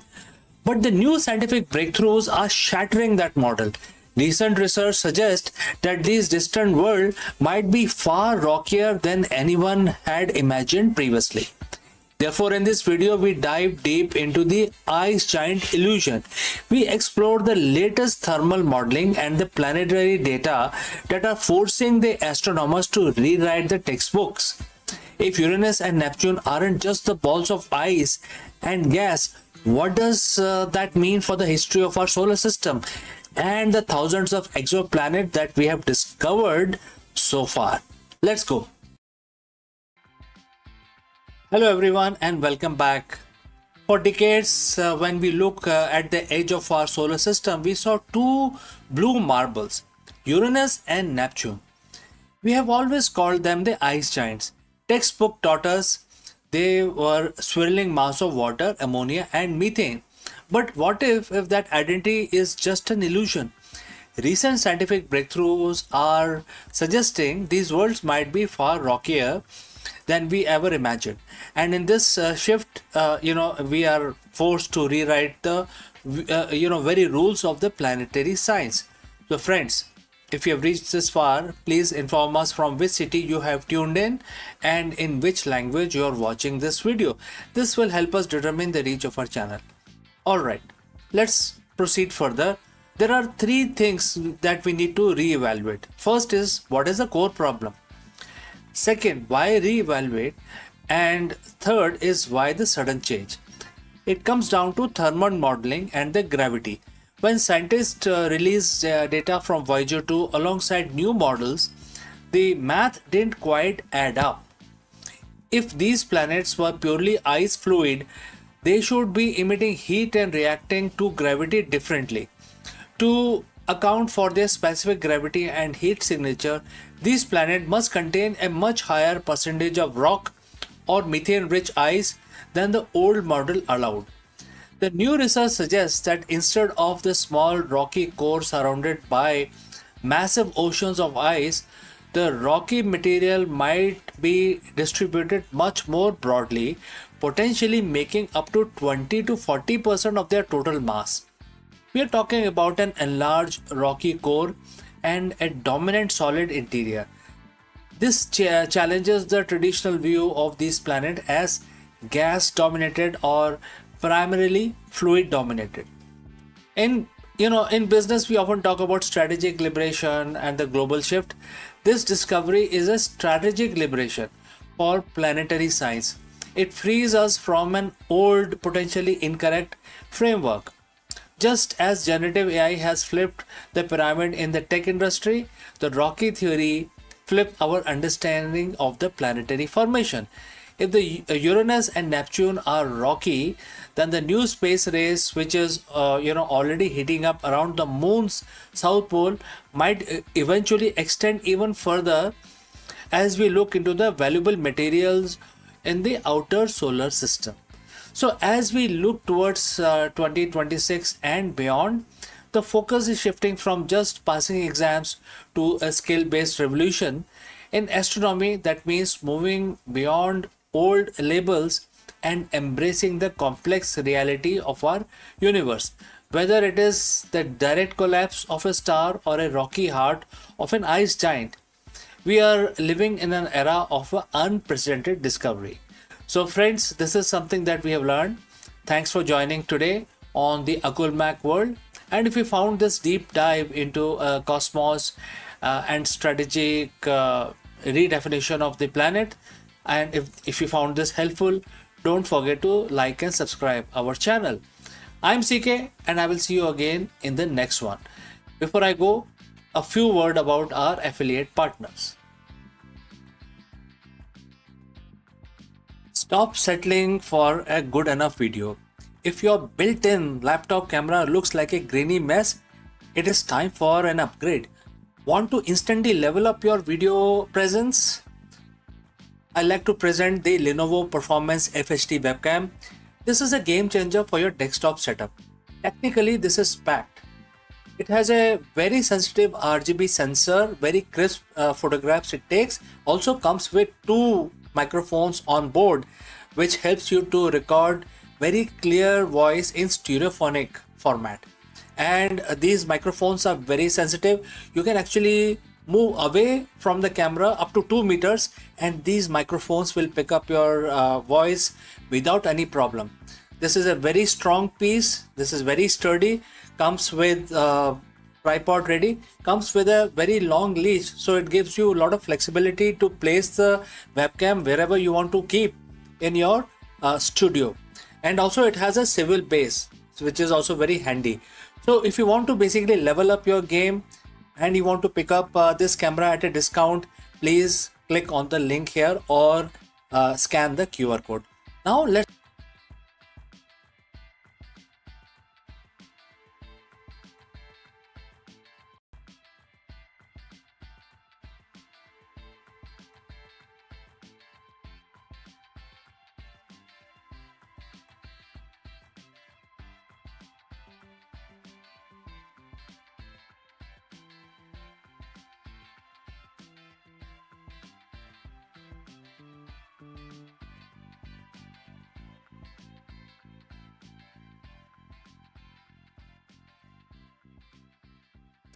Hello friends, how did the India turn thousands of kilometers of concrete into a massive financial engine?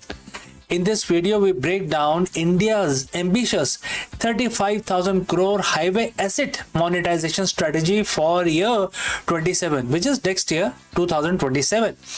The National Highway Authority of India is leveraging Infrastructure Investment Trust and the toll operate transfer TOT model to recycle public assets by monetizing 28 national highway stretches span over 1,800 kilometers.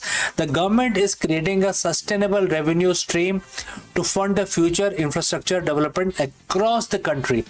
Let us learn more about it. Imagine you own a house, but instead of just living in it, you could rent out a spare room to earn enough money to build a second house. That is essentially what India is doing with its highway. Welcome back. Today we are diving into a massive financial strategy, how the National Highway Authority of India, which is NHAI, is turning thousands of kilometers of concrete into 35,000 crore cash ATM.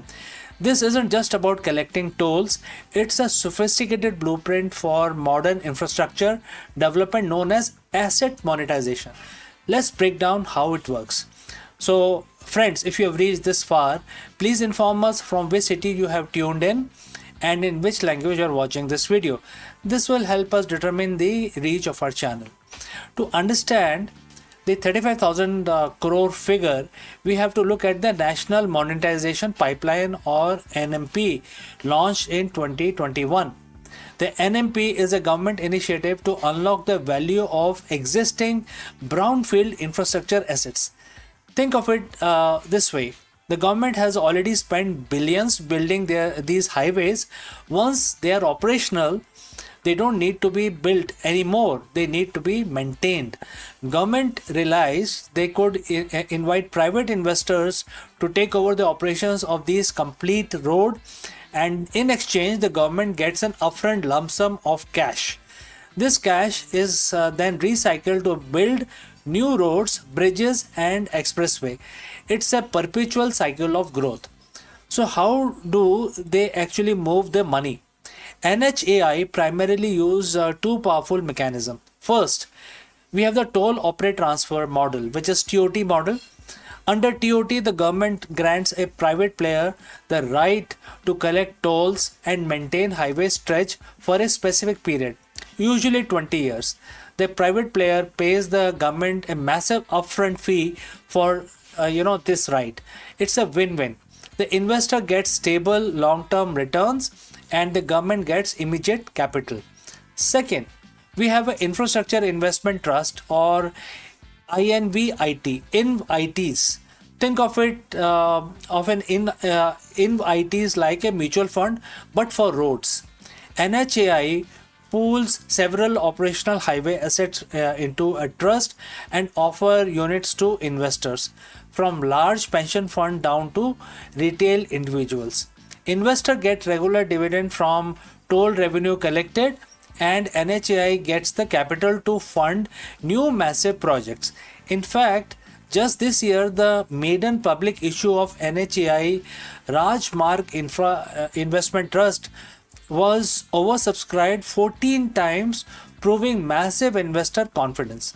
Now, a common question is, does this mean toll will skyrocket? The answer is no. The user fee are strictly regulated under a national highway fee rules. Furthermore, the government has built-in oversight. The agreement includes independent traffic surveyors, strict audit requirements for escrow accounts, and performance monitoring to ensure that the private concessionaries don't prioritize short-term profit at the cost of public goods. The goal isn't to gouge drivers, it's to make the entire ecosystem more efficient and more transparent. This isn't a one-time project. Under the National Monetization Pipeline or Policy 2.0, the government has identified highway assets worth about 4 lakh crores to be monetized through by 2030. For the current year, which is 26-27, the target is specifically 35,000 crores, involving just 28 highways spanning over 1,800 kilometers. By shifting away from traditional budget dependency and moving towards market-driven financing, India is setting a global standard for how a country can leverage its own infrastructure to build a stronger economic future. From an asset-heavy government to an asset-light facilitator, India's approach to highways is changing. So, what do you think, friends? Is this the right way to fund our nation's growth?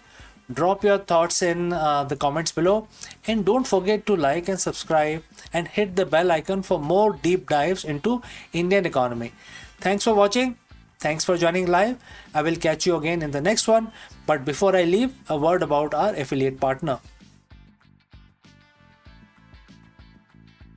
Stop settling for a good enough video. If your built-in laptop camera looks like a grainy mess, it is time for an upgrade. Want to instantly level up your video presence? I like to present the Lenovo Performance FHD webcam. This is a game changer for your desktop setup. Technically, this is packed. It has a very sensitive RGB sensor, very crisp photographs it takes. Also comes with 2 microphones on board, which helps you to record very clear voice in stereophonic format.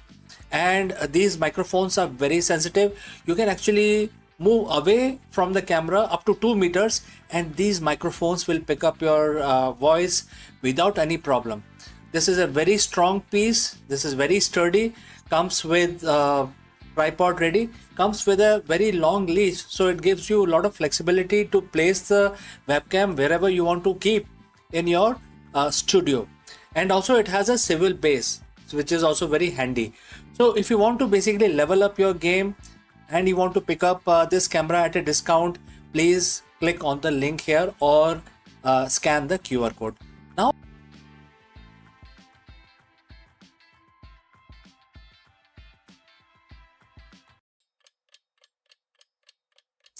hello friends and namaskar.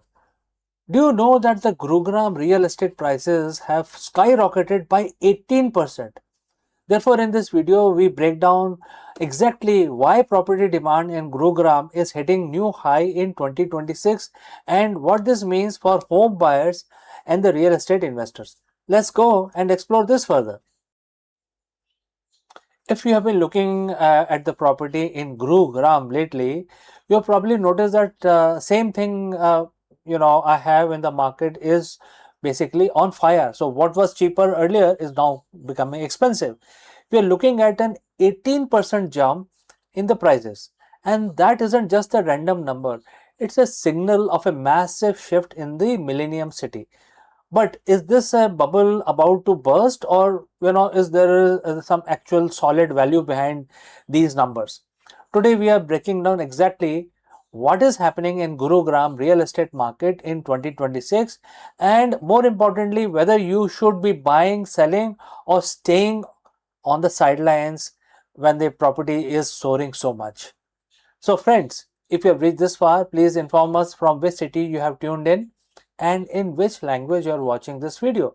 This will help us determine the reach of our channel. Alright, first, let's get the big question out of the way. Why 18%? A lot of people see this and think probably, perhaps, speculative bubble. But when you look at the data, it's actually a structural repricing. We are seeing a perfect storm of three things: infrastructure, corporate expansion, and flight to quality. Not all of the Gurugram is growing at the same rate. We are seeing two-speed market. This is the part everyone ask me about. Is it too late to enter? So when we talk about two-speed market, so there are places in Gurugram which are moving slowly, but there are hot cakes, very very prime locations which are growing at 18%, especially in 2026. So question is it too late to enter? No, market is absolutely risk free. We had a massive price run up in the short 30 months window, and you need to be aware of the risk also, like potential interest rate fluctuations and the fact that we have pulled forward several years of expected appreciation into the current window. So in the end, I would like to tell you that look for a 7-year plus holding period if you are buying right now. This isn't get rich quick game anyway. It is a long-term wealth building strategy in a maturing global city. And Gurugram is a very happening place. Also, there are a lot of business opportunities for people who live in Gurugram. So Gurugram isn't just a city. It's a structural growth story. Whether you are looking at the Dwarka Expressway or the established luxury of Golf Course Road, the key is doing your homework. Don't buy the hype, but buy the fundamentals. So friends, the prices are going up, and my advice is to basically look for a property based on your budget and location preferences. But definitely this is the right time to invest in Gurugram real estate market. If you found this breakdown useful, hit that like button, subscribe our channel, and look at the property price in Gurugram very seriously. Do let me know what sector you have in mind, and I can probably guide you further on that. My name is CK, and I will see you again in the next one. Well, $60 billion, that's more than the entire valuation of many Fortune 500 companies, right? It's twice what NASA gets in a year, and it is the price tag of a single option. Elon Musk just secured, for SpaceX. Yesterday, the world of aerospace and AI collided. SpaceX officially announced a strategic partnership with Cursor, the AI coding startup that has taken the developer world by storm. But this isn't just a partnership. SpaceX now holds the exclusive right to buy Cursor for $60 billion by the end of 2026. Why would a rocket company, one that just merged with XAI and is targeting a 1.75 trillion IPO, drop that kind of cash on a code editor? Is it just about helping engineers write faster apps? Or is this the missing link that finally makes the city on Mars a reality?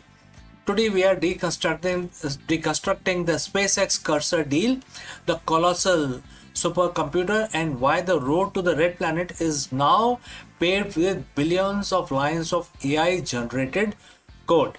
So friends, if you have reached this far, please inform us from which city you have tuned in and in which language you are watching this video. This will help us determine the reach of our channel. Alright, let's proceed with our analysis. If you aren't a developer, you might not realize how big Cursor has become. It's a fork of the VS Code, but it has been rebuilt from the ground up with AI at its core. It pioneered what enthusiasts call the vibe coding, the ability to describe a complex feature in plain English and watch the AI architect the entire file structure, logic, and test in seconds. And Therefore, we need to consider this statistics.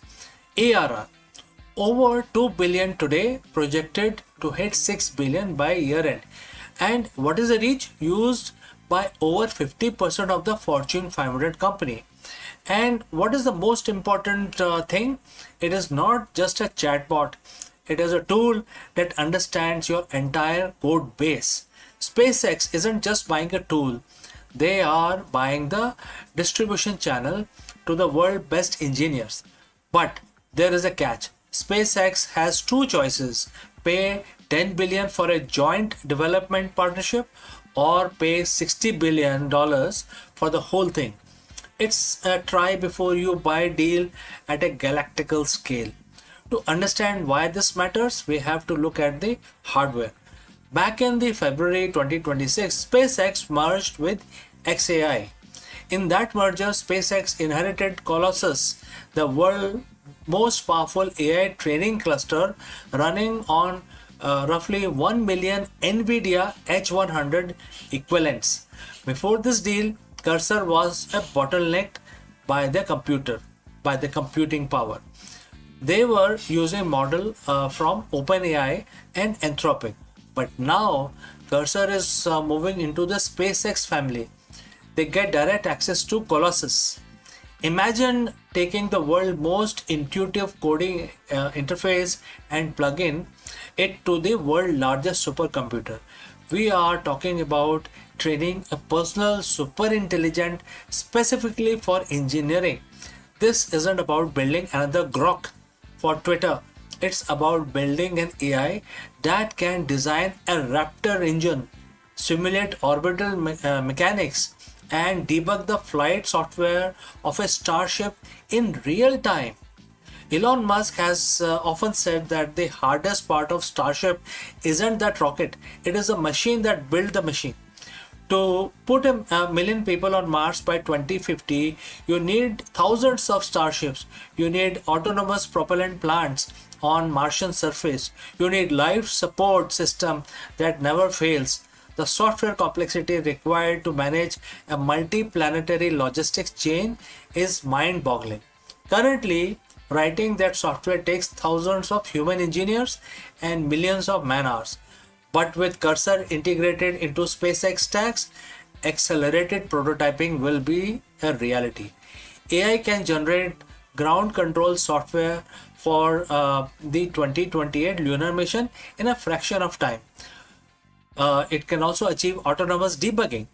On a 6-month journey to Mars, you can't wait for a patch from Earth. The ship's AI need to find a fix on its own and also debug the whole software. Next, it is going to create a stairway to Mars. This acquisition suggests that SpaceX is pivoting from being a launch provider to vertical tech stack. Their own internet, which is Starlink, their own AI, which is XAI. Now it could be Cursor also, and the transport, which is the Starship. Let's talk about money. This deal comes just as SpaceX prepare for its rumored 2026 IPO. Analysts are targeting a listing valuation of 1.75 trillion. By securing Cursor, SpaceX is signaling to Wall Street that they aren't just a transportation company, they are deep tech combination of various companies. If they can prove that their AI integrated engineering can cut the cost of reaching Mars by 90%, a 60 billion acquisition start to look like a bargain. However, not everyone is convinced. Critics point to the Anthropic shock earlier this year that wiped billions of IT giants. They ask if this a visionary move or is it another overvaluation in a red hot AI market. Whether SpaceX Cursor buys the Cursor for $60 billion or stay in a $10 billion partnership, one thing is clear. The future of space exploration is no longer just about fuel and physics. It's about intelligence. If Starship is the body that takes us to stars, the AI acquisition is the brain. We are watching the birth of the company that controls the physical and the digital infrastructure of the next century. So friends, what do you think? Is $60 billion fair price for the key to the red planet, or is the AI bubble reaching escape velocity? Let me know in the comments below. And don't forget to like and subscribe for more deep dives into technology shaping our future. I'm CK and I will see you again in the next one. Before I go, I like to say a few words about our affiliate partner. Stop settling for a good enough video. If your built-in laptop camera looks like a grainy mess, it is time for an upgrade. Want to instantly level up your video presence? I like to present the Lenovo Performance FHD webcam. This is a game changer for your desktop setup. Technically, this is packed. It has a very sensitive RGB sensor, very crisp photographs it takes. Also comes with 2 microphones on board, which helps you to record very clear voice in stereophonic format. And these microphones are very sensitive. You can actually move away from the camera up to 2 meters and these microphones will pick up your voice without any problem. This is a very strong piece. This is very sturdy. Comes with tripod ready. Comes with a very long leash, so it gives you a lot of flexibility to place the webcam wherever you want to keep in your studio. And also it has a swivel base, which is also very handy. So if you want to basically level up your game and you want to pick up this camera at a discount, please click on the link here or scan the QR code. Now let's get back to our video.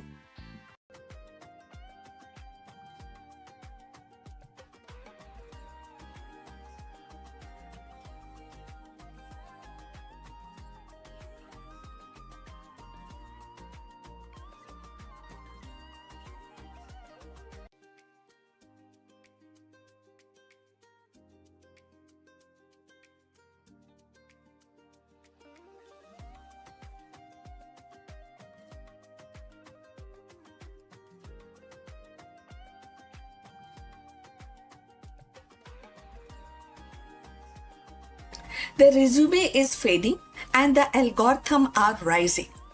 Welcome to the new age of hiring. For a generation, the resume has been the passport to opportunity, a single sheet of paper meant to capture the essence of person's career, ambition, and potential. Recruiters relied on it as their compass, scanning from keywords, actually judging the experience and making the judgment further.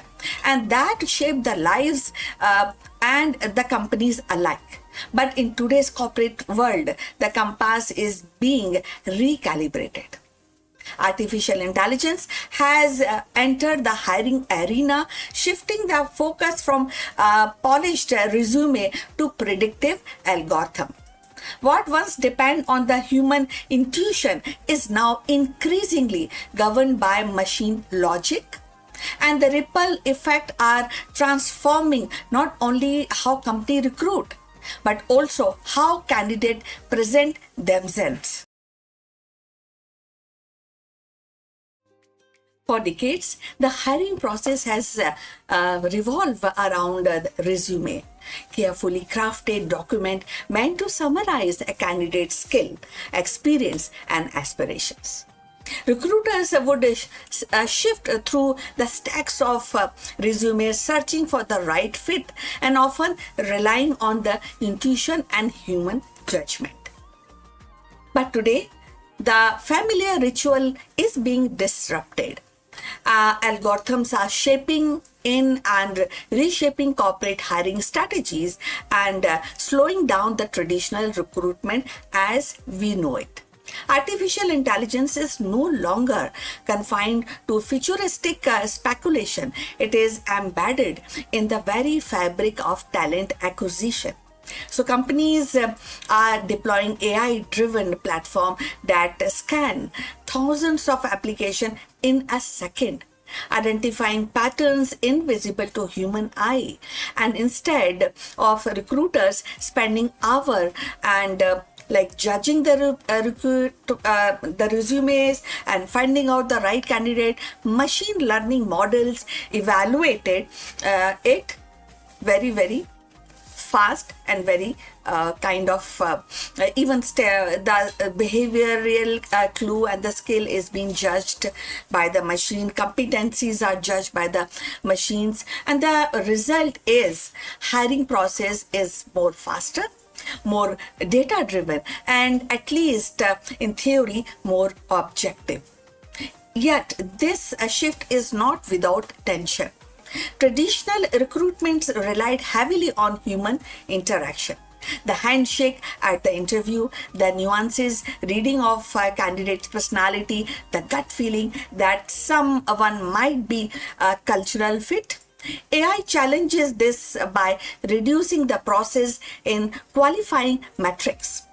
So algorithm can rank candidate by predictive job preferences, but they cannot replicate the warmth of human connection. And this raises a profound question. Are we hiring people or are we hiring data points? So if you have reached this far, please inform us from which city you have tuned in and in which language you are watching this video. This will help us to determine the reach of our channel. So now going forward, when we are talking about resume and the algorithm shift in the job market, the corporates are embracing the AI because it promises efficiency. In industries where the talent demand is high, AI tool can cut hiring timelines dramatically, and they can also help reduce bias, at least when designed carefully by focusing on the skill rather than demographic markers. For example, AI can highlight the candidate from unconventional background who might otherwise be overlooked. So paradoxically, if the algorithm are actually trained on biased historical data, they risk perpetuating the very inequalities they are meant to solve.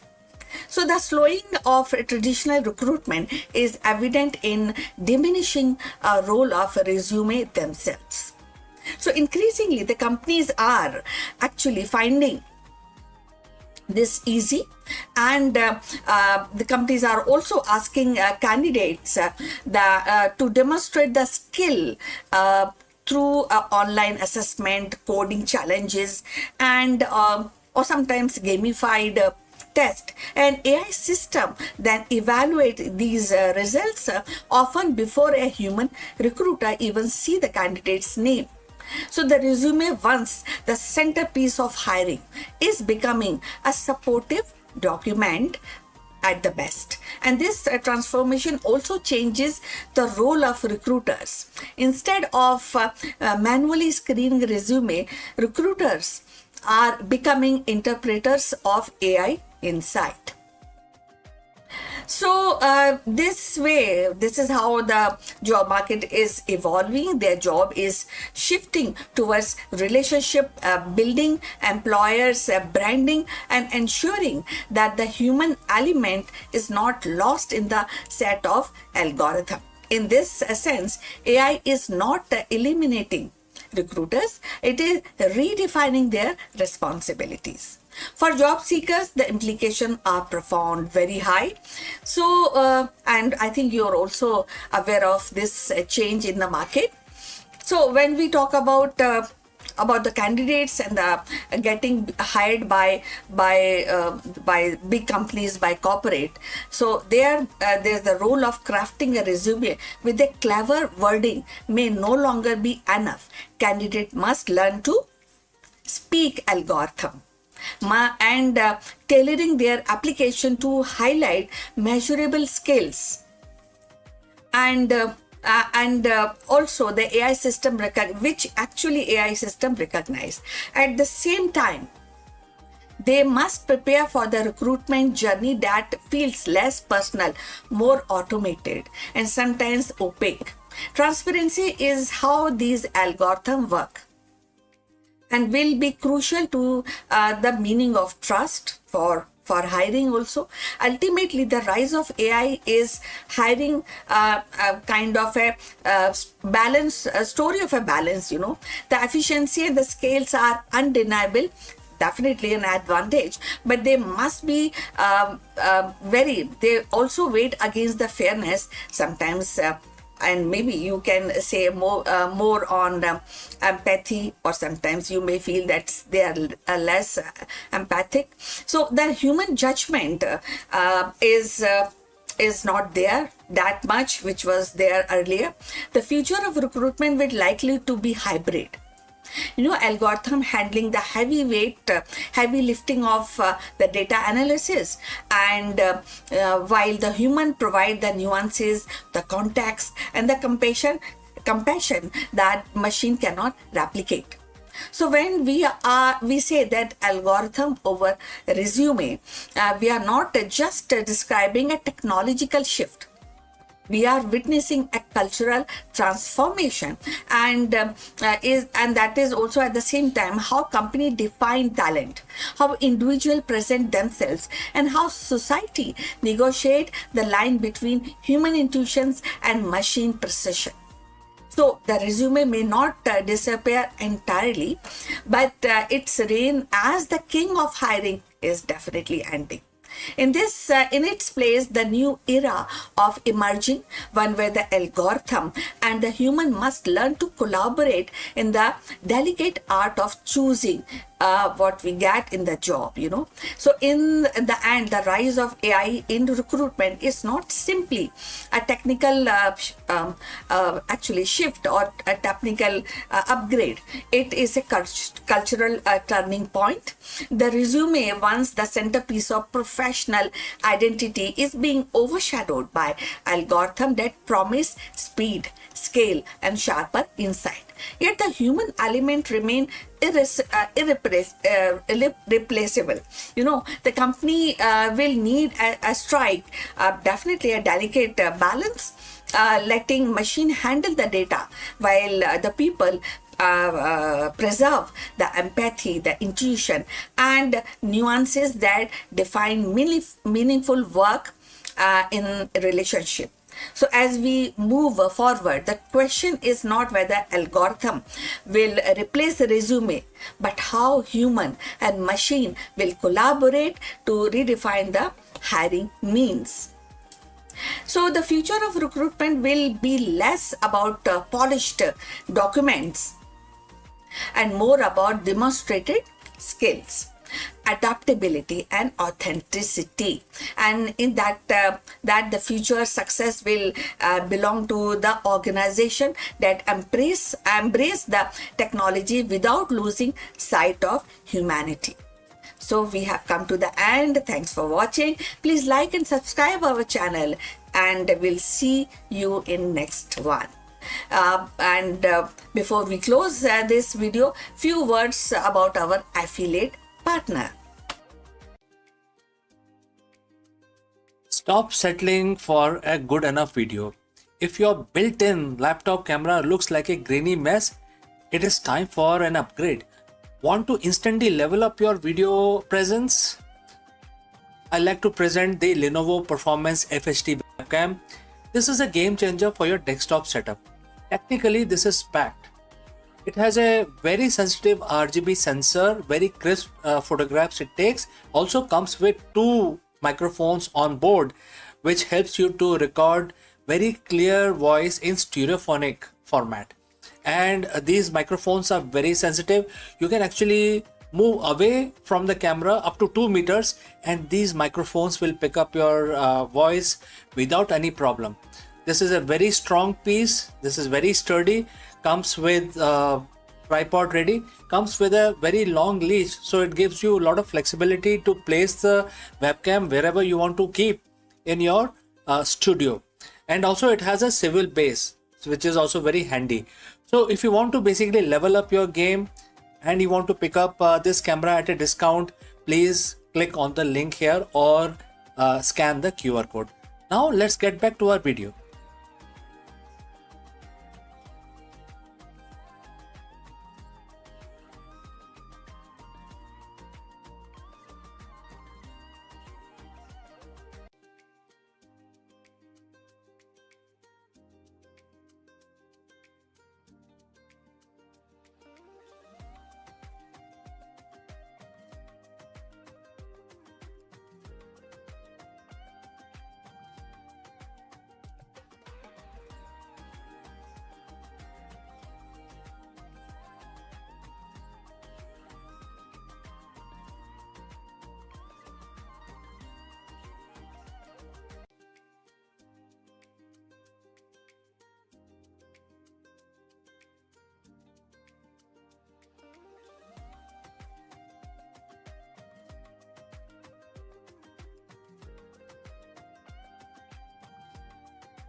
In the dawn of Vedic age, when human curiosity first turned towards the stars and the mystery of fire, one stage stood at the crossroad of spirituality and science. So we are talking about Rishi Angira. He became a pioneer of knowledge system that shaped Indian knowledge system and the thought that stayed for millennia. Angiras looked at fire not merely as a ritual but as a very essence of energy, transformative, purifying and eternal. He listened to the sound not only as a chant but as a scientific medium, a carrier of wisdom across generation. He gazed the cosmos and saw order, symmetry and proportion, principle that would echo in maths and astronomy long after his time. And above all, he taught that the body, mind and universe were not separate realms, but a reflection of one harmonious whole. And in 2026, the contribution of Rishi Angira feels more relevant than ever because his teachings sit at the intersection of science, philosophy and holistic living, exactly where the modern society is searching for balance. In the vast tapestry of India's spiritual and intellectual heritage, few figures stand out as bright as Rishi Angira. Counted among the Saptarishi, he was not only a seer of divine truth, but also a pioneer where the insight laid the foundation of astronomy and mathematics and definitely the sound and how to actually handle the sound and the holistic philosophy. His legacy reminds us that the root of science and spirituality in India are deeply intertwined. So Angira is often described as the sage of fire. In Rig Veda, his hymn of Agni reveals a profound understanding of fire, not merely a physical phenomena, but as a universal principle of energy, transformation, and purification. Fire consume and transform, and also that. So it transform into kind of a energy, and it also into purifying, and in this whole process a renew idea that resonate with the modern science notion of energy conservation and thermodynamics. For Angira, the Agni or the fire was both a deity and a metaphor. The eternal flame that linked the material world with the cosmic order. His vision of fire as energy linked to the transformation and purification, and that even resonate today also, and we that also focus on renewable energy and sustainable practices. So Angira reminds us that the energy is not just a resource, but a principle of harmony. So today we are keen regarding energy and sustainability, aren't we? So, but Angira's vision extended far beyond fire. He was deeply engaged with the cosmos and observing the star and the cycle of time. His association with the Rishi constellation reflect the Vedic tradition of linking sage to celestial bodies. In this way, Angira helped establish astronomy not merely as a tool but for a ritual, but a science of cosmos rhythm. His teaching emphasized that the heavens were not a distinct mystery, but a living pattern guiding human life. Now in 2026, with the space exploration and AI-driven astronomy advancing rapidly, his emphasis on cosmos rhythm and the cycle offers a philosophical ground and seeing the universe not as a chaos, but as an order pattern we have learned from. So, if you have reached this far, please inform us from which city you have tuned in and in which language you are watching this video. That will that will help us to determine the reach of our channel. So, going forward on Angira, perhaps his most enduring contribution was in the realm of sound and knowledge transmission. So Angira recognized that the sound or shabd, that's what we call in Hindi, was and they are actually more vibration. It's more a vibration, and it has a scientific medium for preserving and transmitting the wisdom. In the age before the writing, he developed the method of oral transmission that relied on rhythm, repetition, and precise articulation. And this system ensured that the Veda could be memorized and passed down flawlessly across a generation. So, in a modern term, Angira pioneered into science of memory, science of sound, and blending linguistic and phonics and the pedagogy into one. And even now in the age of digital communication, Angira's recognition of sound or shabd, that's what we call in Hindi, as a scientific medium, and that mirrors how we use data transmission today. His oral method of preserving knowledge and anticipating the importance of precision is definitely very much relevant in information system. So his hymn also reveal a fascinating with order, symmetry, and proportion. So ritual were not a random act, but a carefully measured sequences reflecting mathematical precision. And this emphasis on structure influenced later in Indian tradition in maths, and where the proportion and the balance became the guiding principle. So in Angira's worldwide view, the maths was not an abstract. It was a language of harmony, in a way the mirror the cosmos into human practice. His focus on order, symmetry, and proportion aligned with the modern mathematics and coding and design thinking, where the structure and the balance are essential for innovation. So equally important was his teaching on balance between body, mind, and cosmos. So Angira saw human being as a microcosmos of universe. Just as a fire purifies and a star guide, so too our individual alignment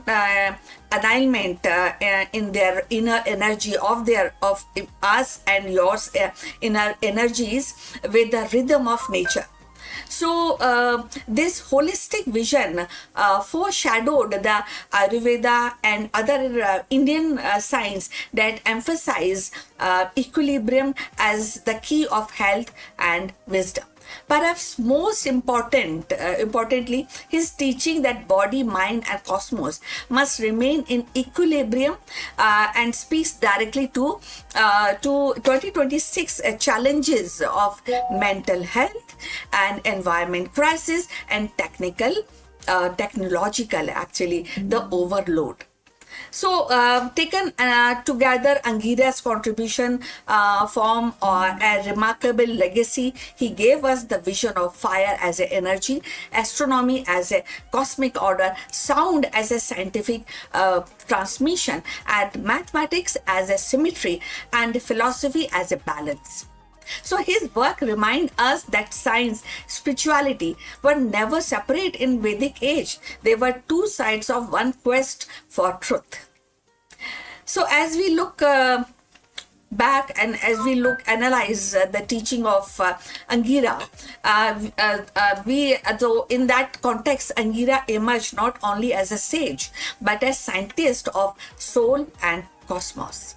His insights continue to inspire, urge us to see the universe not as a collection of isolated phenomena, but as a living, ordered whole.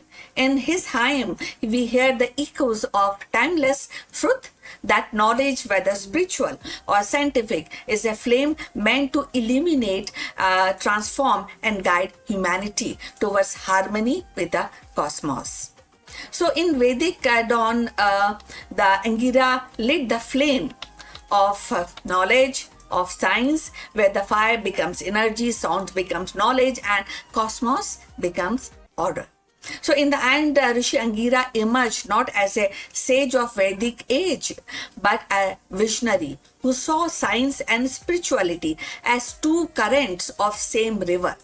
His hymn to fire reveals the energy as a principle of transformation and purification. His devotion to sound gave humanity a flawless system of oral knowledge transmission, ensuring the wisdom echo across the centuries.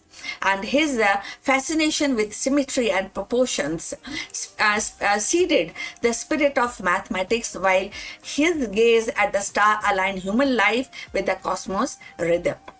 What Angira taught us was simple yet profound.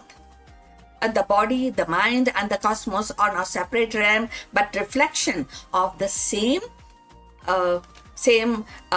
kind of alignment, same as a kind of living, the way of living actually. So when we go forward about his teaching, I would also request you to send us the comments what you think, and if you want to add something on this in this context, please, we welcome your comments. So his vision was knowledge was not a possession but a flame meant to illuminate, purify, and guide. As we look back today, his legacy reminds us that the true wisdom lies in the balance and between energy, order, and between sound and silence, between the human and the cosmos. So please send, as I was requesting you, send your comments on this subject, and also please subscribe our channel for more insights to Indian spirituality, mythology.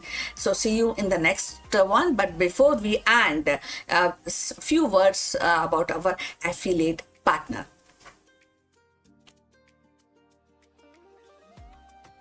Stop settling for a good enough video.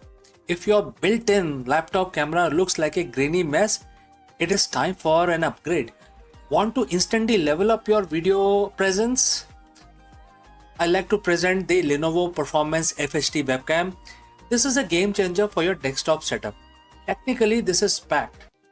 It has a very sensitive RGB sensor, very crisp photographs it takes. Also comes with two microphones on board, which helps you to record very clear voice in stereophonic format. And these microphones are very sensitive. You can actually move away from the camera up to 2 meters and these microphones will pick up your voice without any problem. This is a very strong piece. This is very sturdy. Comes with tripod ready, comes with a very long leash, so it gives you a lot of flexibility to place the webcam wherever you want to keep in your studio.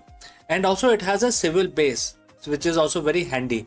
So if you want to basically level up your game and you want to pick up this camera at a discount, please click on the link here or scan the QR code. Now let's get back to our video.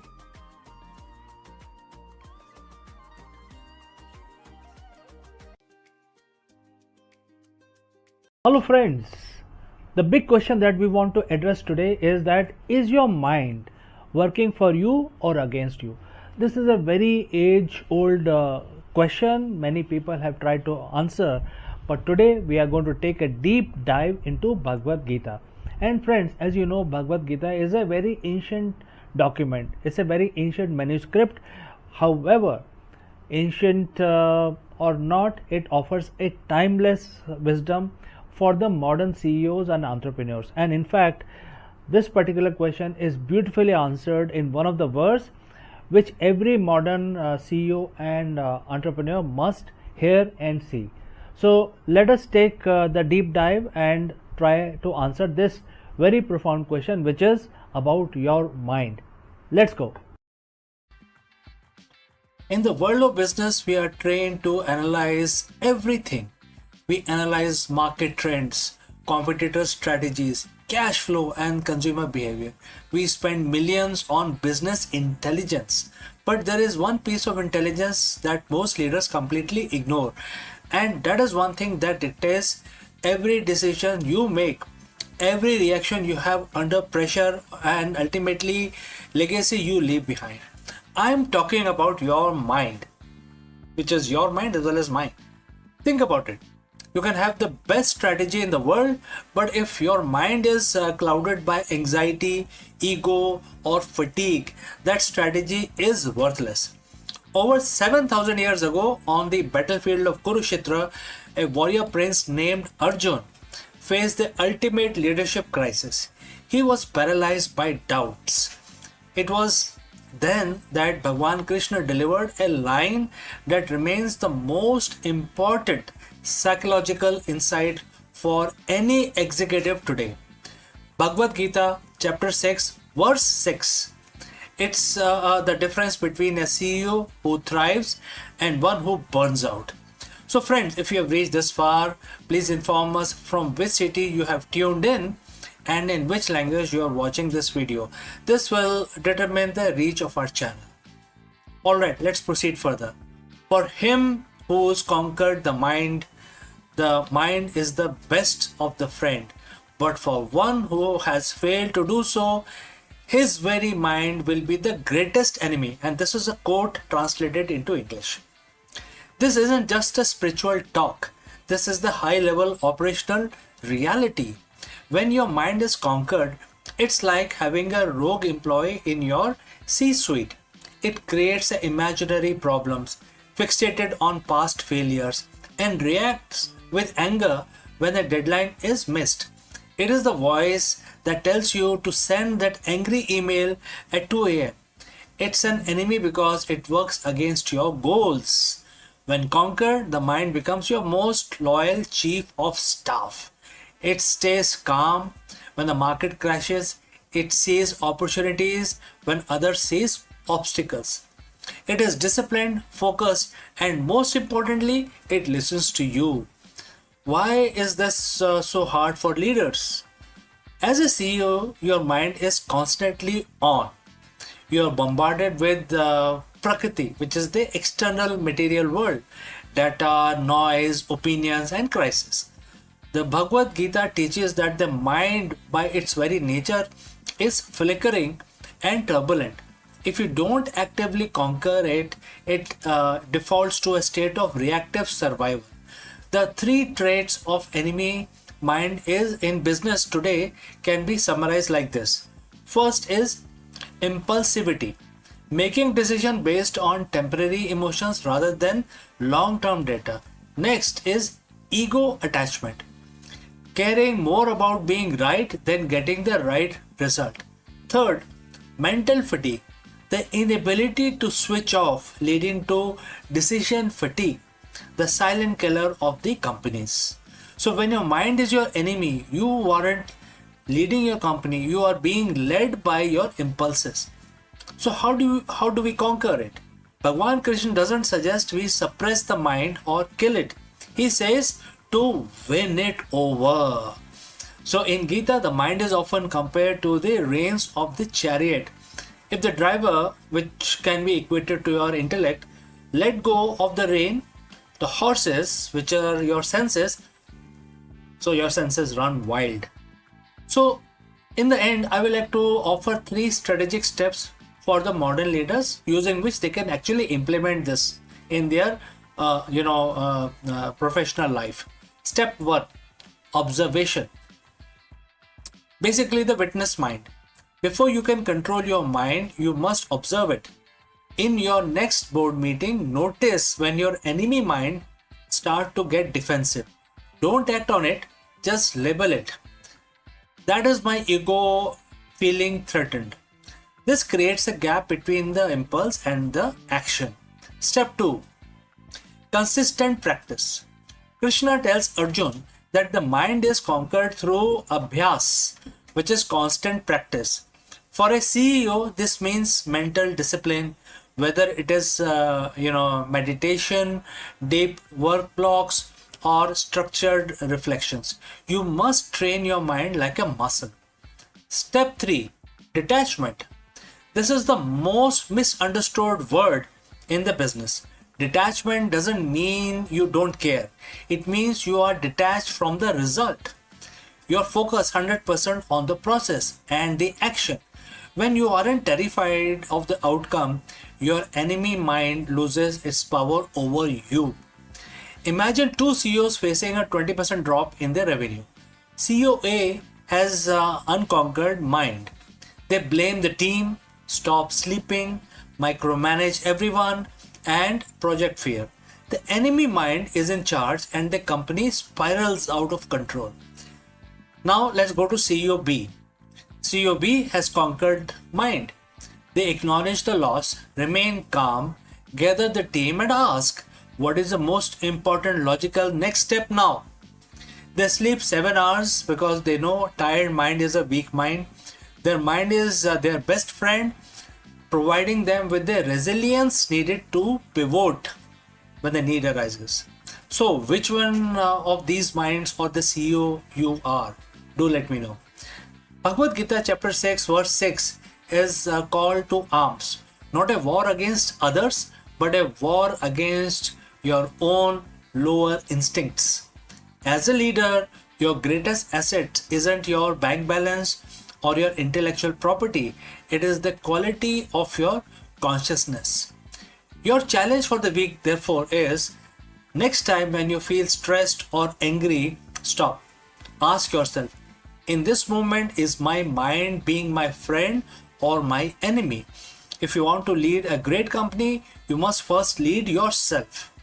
If you found this integration of ancient wisdom and modern leadership valuable, hit that like button, subscribe for more insights from Gita for the modern world.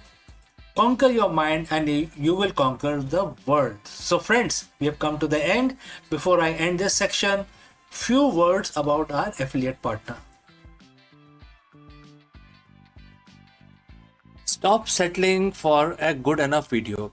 If your built-in laptop camera looks like a grainy mess, it is time for an upgrade. Want to instantly level up your video presence?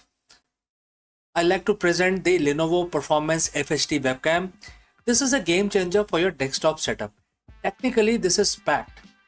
It has a very sensitive RGB sensor, very crisp photographs it takes. Also comes with 2 microphones on board, which helps you to record very clear voice in stereophonic format. And these microphones are very sensitive. You can actually move away from the camera up to 2 meters and these microphones will pick up your voice without any problem. This is a very strong piece. This is very sturdy. Comes with tripod ready. Comes with a very long leash, so it gives you a lot of flexibility to place the webcam wherever you want to keep in your studio. And also it has a swivel base, which is also very handy. So if you want to basically level up your game and you want to pick up this camera at a discount, please click on the link here or scan the QR code. Now let's get back to our video.